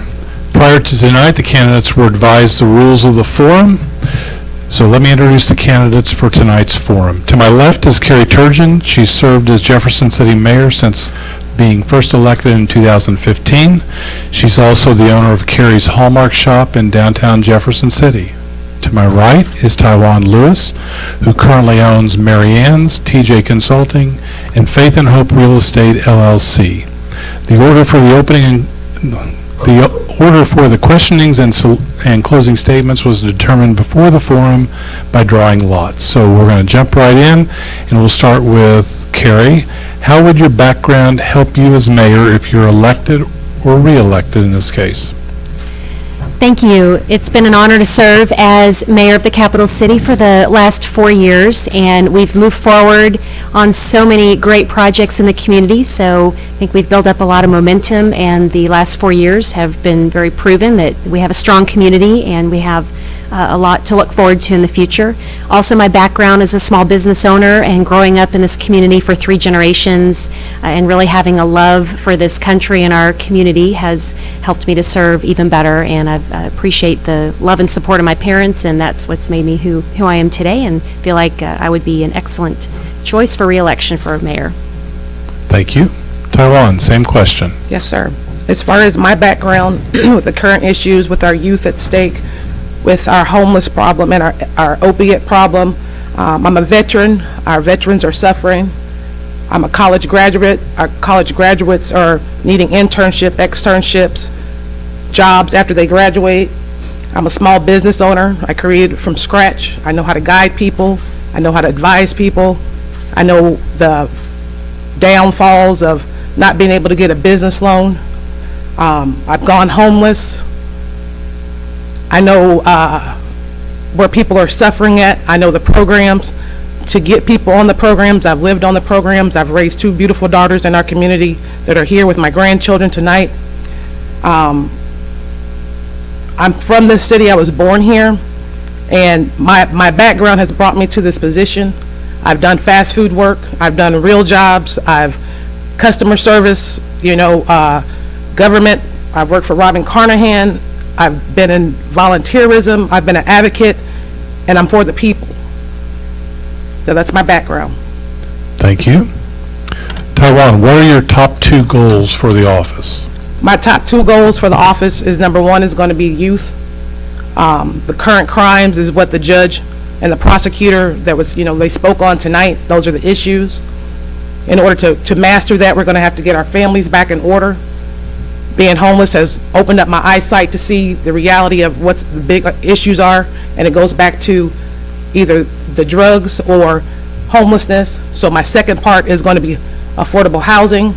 Until we get people completely housed, we have to teach them it's financial education, and that's basically my 2 biggest goals. Okay, thank you. Carrie, same question.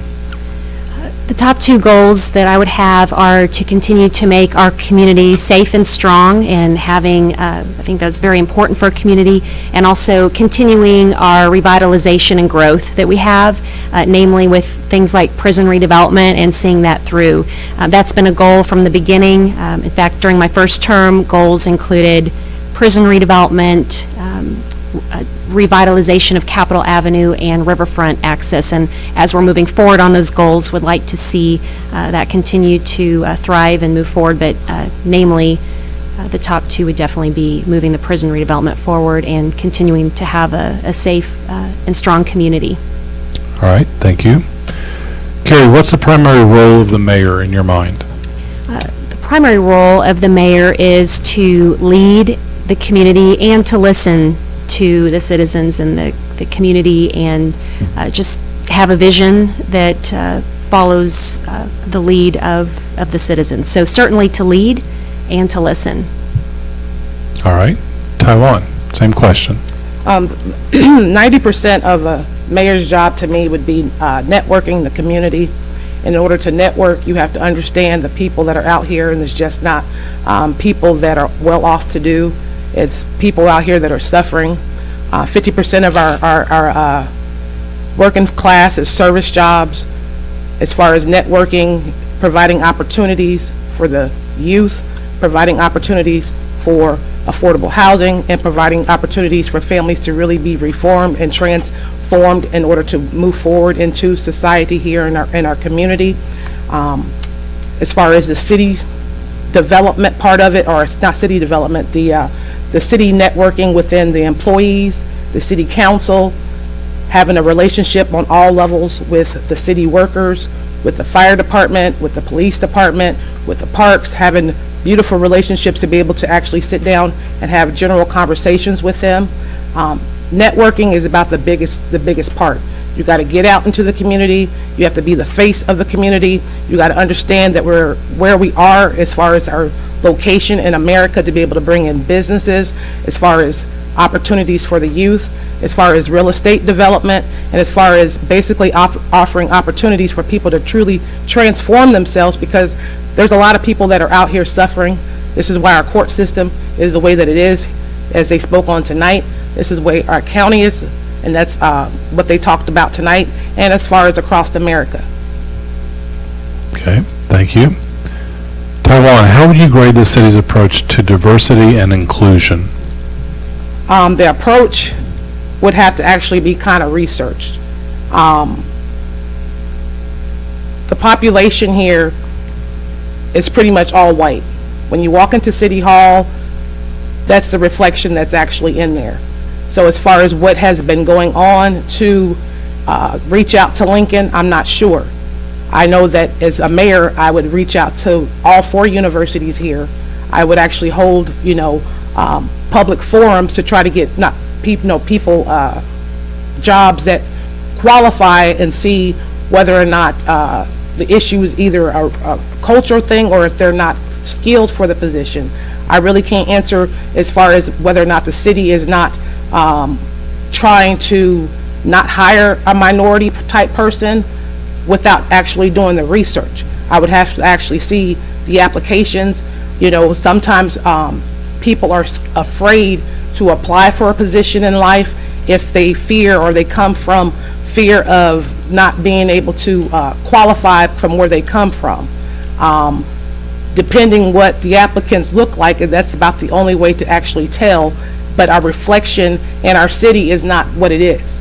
We do have minorities here. We have 10% African Americans here, and we're not populated within the city government or anything like that. So I would definitely have to do the research. I don't want to speculate. All right. Carrie, same question. Thank you. As the second woman to be elected as mayor of the capital city, it's great to see that there is a leader in our community that in the last election that the voters voted in a woman as mayor, and so that alone shows a little bit of an acceptance in our community. I know sometimes I'll present to groups and they'll say, "Oh, you're the mayor? You're not what I expected a mayor to be," and they may have a preconceived notion of what a mayor is. So one of the most fun things about being mayor is getting to talk with school groups and talking about not to have the challenges that people might think based on what they may think that we should be, what they may think a mayor should look like or a mayor should be, and whatever you may want to do going after your dreams. And actually had a young woman who came up to me afterwards and said she had wanted to be a welder, go into a profession that was predominantly male, and that it was great to see women in leadership. So having women in leadership, I think, is important. We have it at this level. At the level of diversity, we have recently revived the Human Relation Commission within the city, and the commission has done great work in the short time that they've been active again. In fact, they've done many community events and outreach. They've worked with realtors, schools. They have many programs that are planned, and they've tried to engage in the community. So it's great to have a diverse board looking at how can we be more diverse as a community. Diversity inclusion is very important, and finding ways to continue to do that. So we are certainly making a lot of progress in that area. I'm very proud of the work of our Human Relations Commission as well. Thank you. Carrie, next question. How would you assess the city's economic development efforts? Our economic development efforts are strong. We have a great partnership with economic leaders in the community. We work through the Chamber of Commerce to do our economic development, and there's been a lot of work and projects that they've worked and aligned very closely with the city on, working together with us on projects such as the potential port project, to name one. So our economic development is priority, working along with the Chamber. Economic development and growth is important for us to look at our assets as a community and what we can use that makes us unique, that makes us economically have the potential. And things such as prison redevelopment, we're the only city in the country that has a capitol, a river, and a historic penitentiary, and those are three things that we need to utilize. They're things that we already have as a community, but revitalizing our history, revitalizing Capitol Avenue, and using those to the benefit of our community so that it brings economic growth. We're seeing that now as we've had developers come in for the old shoe factory and the JCD building and coming into that area, and we're seeing the growth happen there. So working alongside other entities in the community and other businesses as they want to grow, that is the role of the city. So our economic development is strong. Thank you. Tavon, same question. Currently, there's over 800 jobs that are available in our city. So until, our youth are tapped into, when I say youth, 16 to 24, are, taught again how to work, are given an actual opportunity once they graduate, a decent job to actually stay here from Lincoln, from Columbia College, William Woods, Hannibal LaGrange, whatever university. The people that are here that are suffering, that are on drugs, we got to get them rehab in order to get these jobs, filled. We can keep creating, inviting tourism in and making things happen, but if the people are not rehabbed or families are not together or not housed properly, we can't continue the economic development in our city, because the jobs are going to continue to grow. If you have, tourists that come in who are going to be there to service the people, who are going to, fold their towels, get their food at IHOP, who's going to be there if our people are addicted to drugs or if they don't have proper housing. So until we get that even going, the economic development, we can keep creating jobs, but the people are not there to work. The service is not going to be excellent like a capital city should be operating. When you go to DC or when you go to Austin, you want excellent customer service. Right now, the way our city is, the condition that it's in from the people that are out here suffering, until we actually get the people back up and running and productive in our community, the economic development should be, it's kind of at a halt. I mean, people are here going to work, but they're not, 800 jobs is a lot for Jefferson City. 40,000 population, 42,895, 800 jobs, that's a lot. So until we get our people, back functioning, being able to get to work and focus and maintain a job, basically, the economic development, there's jobs here, but are we going to bring people in, or are we going to get our people together that's actually in our community first?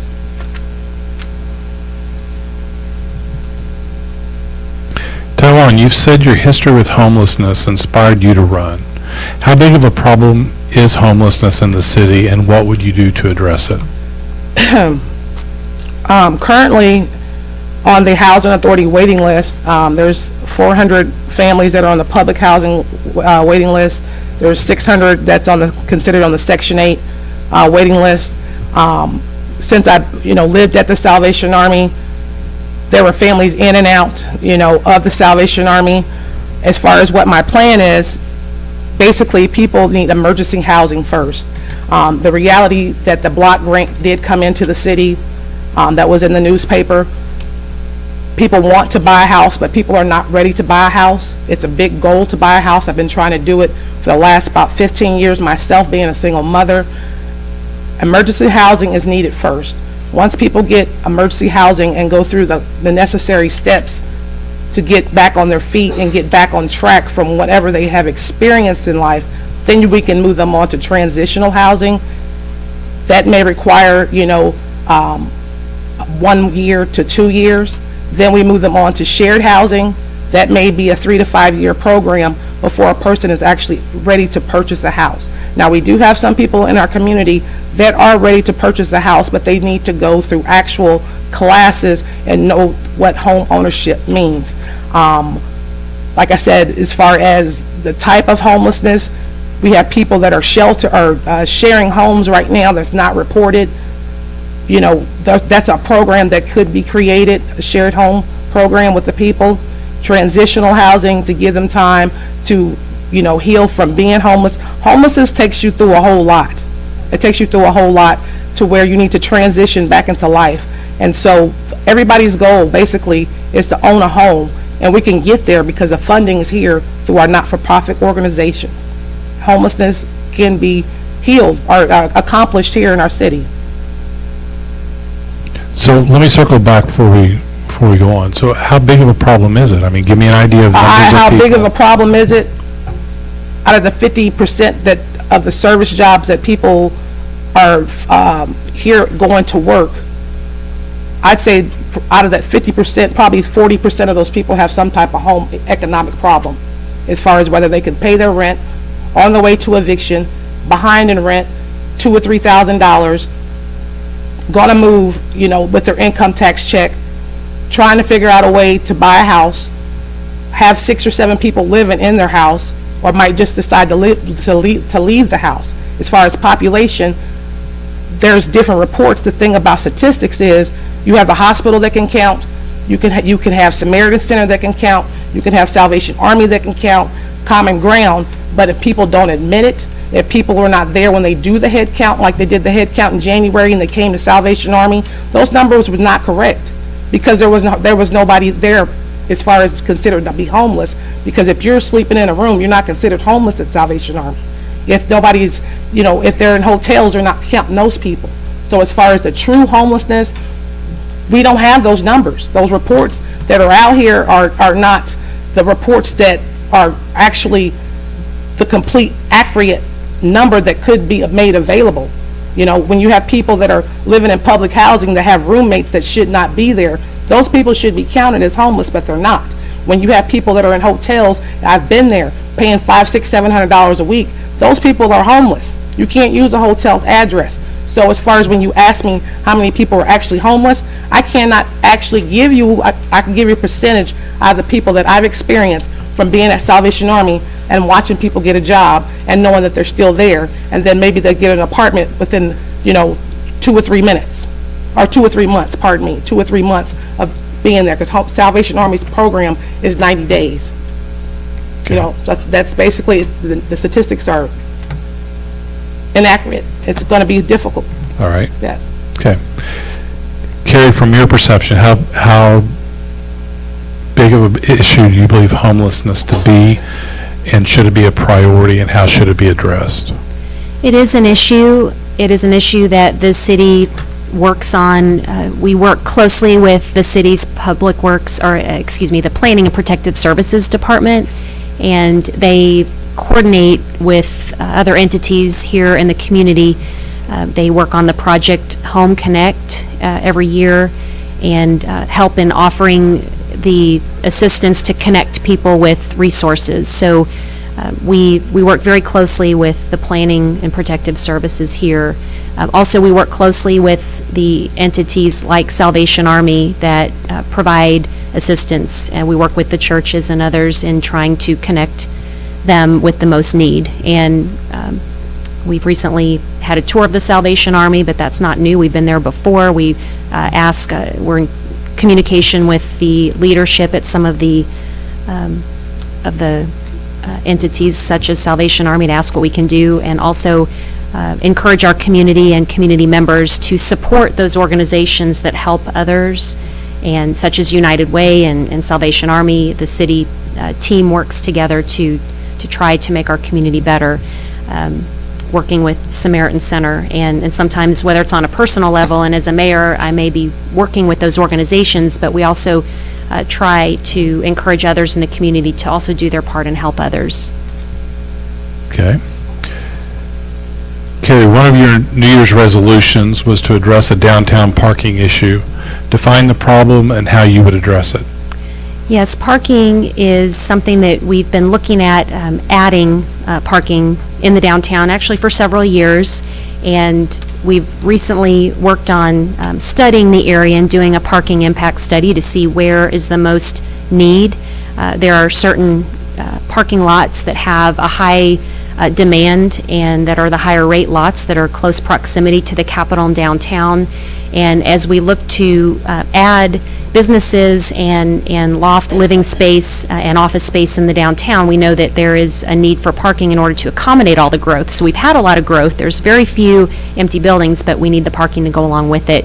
So what we currently have in front of us is the study has identified about 5 locations for potential, whether it's a parking structure, things that we could do in the city, and we will be bringing that forward here in the very near future. But in this term, I think it's something that's very important to identify the parking needs and what we can do, because being a capital city, we want to grow. We've kind of almost outgrown the pace of what our parking is to meet up with the growth that we've had in the downtown area. So that's definitely a priority. Given that you say there are 5 sites, assuming that they are of different sizes from parking lots to parking garages, ballpark idea of costs for what this parking vision would be and how and where that money would come? Yes, and that would differ based on where the parking study, actually everything is public documents as well, and has been discussed at public meetings such as the Public Works and Planning. So all the information is out there and available.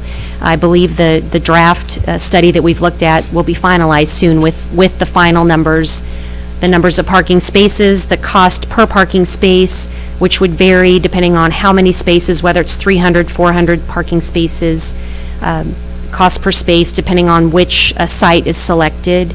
And also with the parking fund, we have a good opportunity because we've had the parking garage, we've had the parking fees that have been paid over the years. So we have kind of a separate fund that would be put towards parking in the future. And we also know that our Madison garage is nearing a point where it's going to need some maintenance as well. So we need to continue to look at maintenance of that for the future parking as well. So it's definitely something we need to look at, and it is in the near future. It will be looked at committee, and then council and the mayor will move forward in deciding what the best choices are.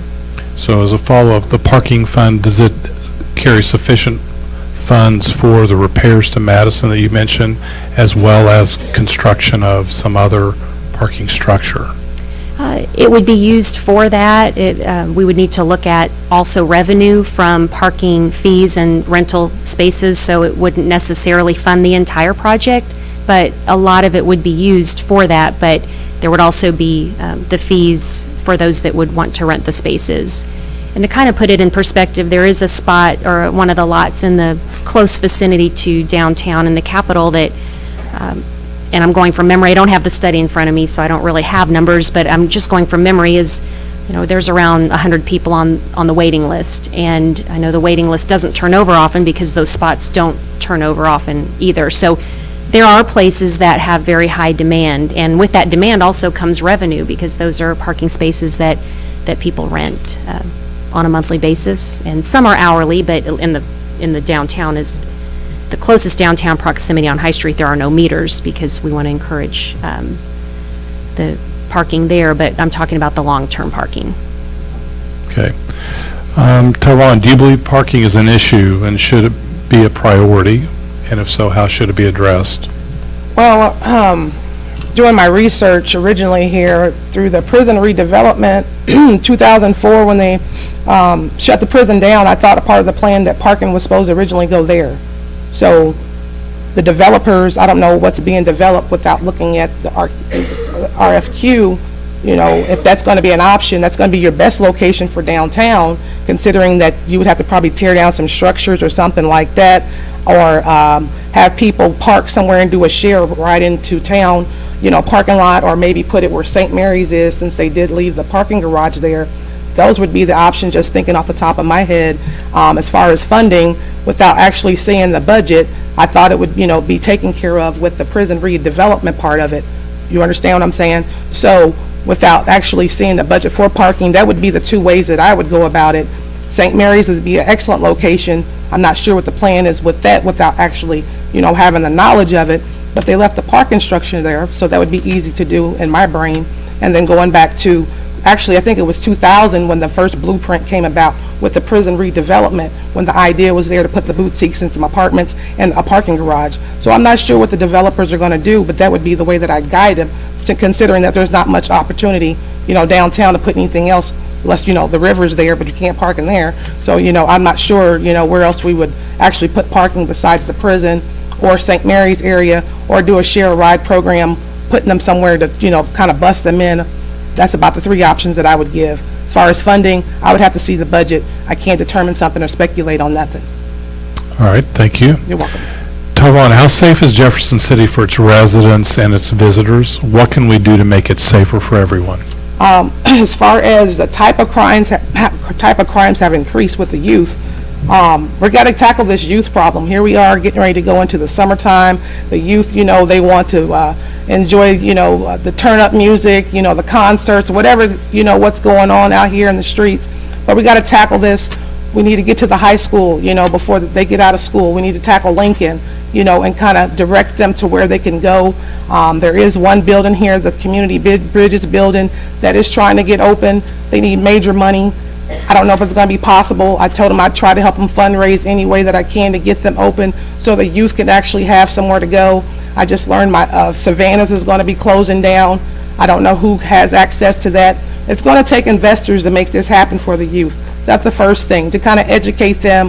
When the youth are sitting here listening to music, to shoot them up, bang, bang, and do all these things. I've raised two beautiful daughters in this community, and it's hard, and parents have to go to work. You got to think about, who's going to pay your rent, where the food cost is going to come from. So the first tackle was, is actually the youth. As far as the safety, we are pretty safe. It's the type of crimes and why crimes are going down, how they're going down. With the homeless part, it's all kind of crimes that go down when you're homeless. People are trying to get money for cigarettes, they're trying to get money for tampons, a bus pass. It's all, crazy. The moral of the story is, and we have to get our families back together. We got to get back to these churches, the not-for-profits. We got to network with them. The money is out here. When I say I have gone through a lot, my family was broke up, what I'm saying, for 2.5 years behind what I've experienced after my house fire, and I'm still here smiling, sitting here for the people. I'm here for the people. That's the main reason why I'm here, because I don't want nobody else to go through what I have gone actually through. Okay, thank you.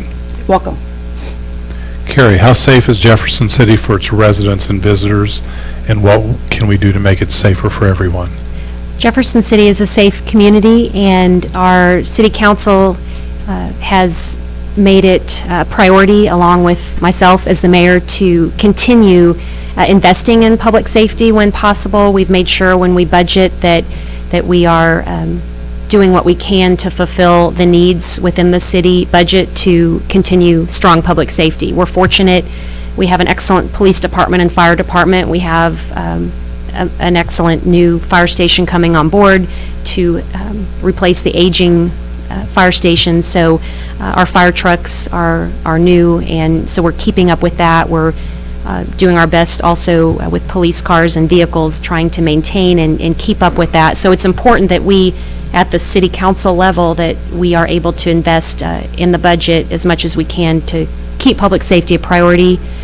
There's also things that we've done when it comes to the outdoor warning sirens. It's something that we work with here and deal with to make sure that those are maintained. And another thing that was recently implemented is the notification system for emergency warning notifications that the public can opt into. So we're doing our best as well to keep the community and the public safe, but at the city level is definitely keeping up with infrastructure and our needs of our police and fire department. And as mayor, and also in the 6 years I served as a city council member, public safety was always a top priority. And it still is, and it will continue to be. Thank you. Okay. Carrie, next question comes from reader Marvin Phillips. Jefferson City officials are trying to attract more visitors and residents, and yet the city streets are in pitiful condition. Currently, only $1.2 million is allotted annually for resurfacing city streets.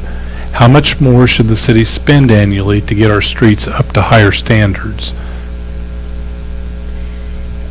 right now, the condition is worse than it typically is, coming off of a very harsh winter season. So that is something I've heard a lot of, the condition of streets and roads and potholes. But it also brings to light the bigger picture that although we're out there now having to repair what this long winter weather season has done, that there are a lot of the ongoing infrastructure needs with our roads. Yes, the resources are very limited, but we have to prioritize and figure out which streets are in the highest need of repair, based within the resources that we have, within the budget and the dollars that we have to spend. Yes, it would be nice to have more, but if we did, that would mean taking away from other areas too. So it's definitely a balance, but as we look forward to maintenance, we need to make sure that we are allocating what we can. There were ways statewide, I know it's an issue, infrastructure is, and even with the failed ballot issue that was statewide, there was funds allocated in there that would have been allocated to cities and counties to address road issues and streets. So, and also we do work closely with Cole County. That's why the sales tax is so important, because city and county funds, a lot of those funds are going to maintain our infrastructure and roads. Some of our bridges, in fact, are in the county and city joint partnership when we look at some of those repair projects that we have on the horizon. So a lot of these we have to plan out years in advance based on the dollars we have. So yes, we need more. How much more? Well, that's very limited resources that we have. So we need to continue to grow our city so that we can continue to grow the maintenance as well. Thank you. But circling back, given the resources we have, and you and the council have to make priorities, do you believe that more money should be diverted to infrastructure improvements, stormwater, streets, and if so, from where should that money come from? To a degree. Within the existing budget? Looking at our existing budget, and that happened this year where council pulled money for stormwater, I believe, they moved money from general fund for stormwater, and it wasn't even necessarily a budgetary item, and that was a big priority. I did not agree with that because there were other areas such as, roads that could have used the improvement. There really is not an easy answer. There's not a place that we can say we would take it. I mean, we need to maintain the public safety. We need to maintain our roads and infrastructure, and currently, we really are. We are maintaining as much as we can. We are providing the services. When we think of the Public Works Department and the excellent job we do with snow removal, well, we have to think about the snow plow and the cost of the snow plow and the cost of the materials it takes to put on the road and all of the costs associated with keeping the roads clean in the first place. So it's not even just the roads itself. There's a lot around that. So where would we take it from? I would not advocate for taking it from public safety and those departments, but it's a balance. And when you look at our budget, it's a balance across all departments, and we can't put all our resources into one or the other. So I think we do the best we can with the limited resources we have for our roads. Unfortunately, at this point in time, a lot of them are in need of repair from the weather, but long-term, we have a list of priorities, and if there are some that are lower on priority or not on the priority list, they come through our city process, and we look at what the needs are in those residential areas or highways and or roadways, and work together to try to make them a priority. If they, it's all about prioritizing what those road needs are, and we, like you said, we only have so much in order to allocate, but I wouldn't advocate pulling from some of the other areas. Okay. Taiwan, same question. Can you restate the question? I'm sorry. Yes. Jefferson city officials are trying to attract more visitors and residents, and yet the city streets are in pitiful condition. Currently, only $1.2 million is allotted annually for resurfacing city streets. How much more should the city spend annually to get our streets up to higher standards? Considering this is a capital city, streets are going to be very important. I know recently the governor was, there's a grant, information, $100 million somewhere that I read, I'm sorry. I would tap into either the county or the state in order to, see if there's any funding available, since they are working in the same city. Basically, offices are right up the street for the county, the Capitol's right up the street, and see if there's any funding, for infrastructure, and which I believe that the governor did just, there was $100 million awarded, because I think he wanted to get a business plan, and they shot that down, and so they came up with $100 million in the budget. So that would be my first stop as the Capitol. Let's work as a team here. There's 3 different governments here. We all share the same streets. The next part would be looking for grants. There's grants out here, that could be tapped into, as far as how much it costs. If it's only, you said 1.2 was set aside, let's get our roads done. People don't need their cars tore up. People can't afford to feed themselves, so let's kind of make it happen is what I would try to do. Looking with the county, between the county and the state, and then if not, some type of grant funding for infrastructure. Other than that, we would have to get to fundraising. If that's not in the budget, you still try to kind of figure it out, because people can't keep tearing up their, their cars, tires, all these different things. As far as looking at the budget, there's ways to get grants for maybe another department, like for Parks and Recreation. If there's funding in Parks and Recreation, there's grants for that. I just read up on that, for in urban areas. So there's ways to move the money around without seeing a budget myself. I do have a certificate in accounting. Basically, networking, trying to figure it out to make it happen for the capital city of Missouri. Okay, well, as well as a follow-up, I will say the state and the county are both struggling to meet their own infrastructure needs. So, being a skeptical journalist, I don't see Governor Parson, a nice fellow, cutting us a check to fix streets. So what are the fundraising approaches you suggested? What fundraising ideas would I do? Yes. Basically, we could do a ride-along, a motorcycle ride. We could have, a day party, or we could do a concert, to raise some money in the community. The youth need something actually to do. The youth are the ones that have a $20 bill, through the summertime, and get someone to come in here and do an actual concert to fundraise, maybe at Lincoln University, to raise $1 million to get part of the street done. This is the capital city. You understand? And as far as fundraising, there's opportunities out here to raise dollars for our streets, for our parks, like I said. But as far as the parks, there are grants out here for our parks. There's money in the parks. We might have to move the money around, but at the same time, be able to get the money from grants for a different department that is actually available. There's a lot of grant opportunity out here.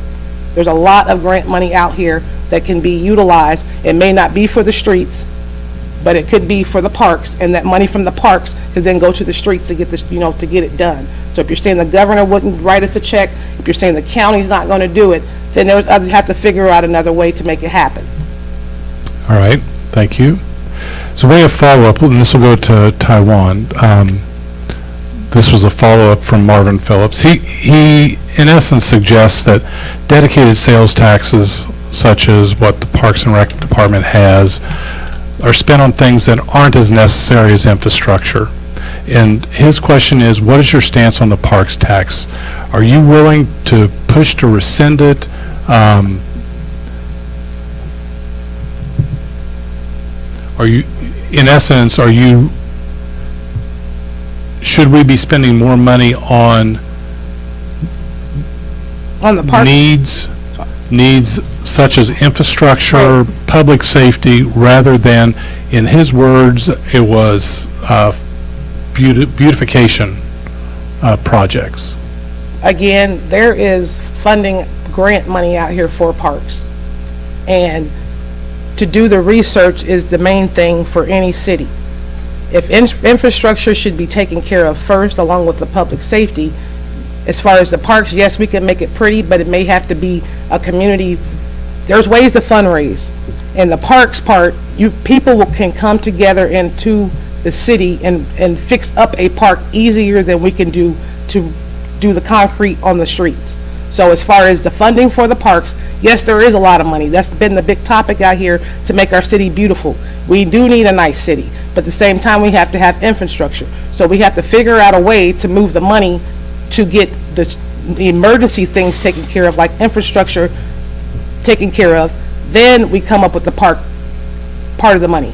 So there's grants out here again, And there's ways to make a park beautiful. Maybe you get children to go out there and decorate the park, to create, a swing set out of tires, to, use recycled goods, things of that nature, instead of actually using 1.5 million on a park, put it on the street. There's ways to move money around without having to raise taxes. You have to do the research. It takes a good research team to make anything happen. That's how your cities grow. You look at Austin. Austin's a great, example of a capital city. But when it comes to fundraising, there's ways to make it happen. We got parking lots here to be able to rent out to people that want to sell maybe some hats, maybe some T-shirts, things like that. And we might have to do it twice a month for 6 months to see how much money or revenue is actually brought into the city.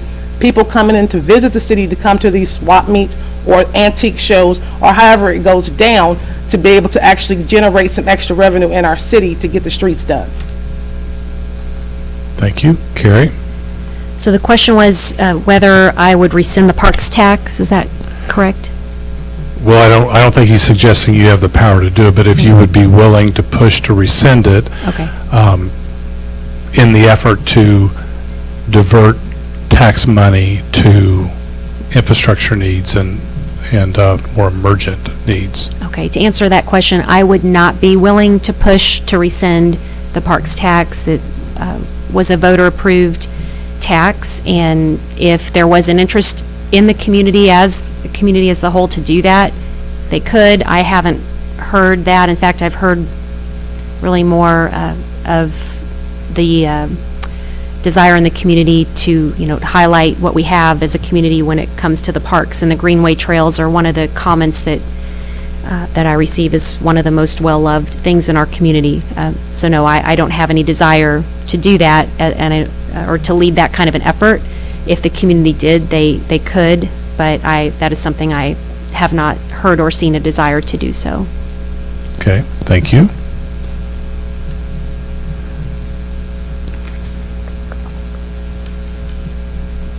Okay, I think at this point we will go to closing statements, and we'll start with Carrie.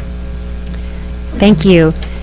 I have been honored to serve as mayor for the last 4 years and look forward to serving another term.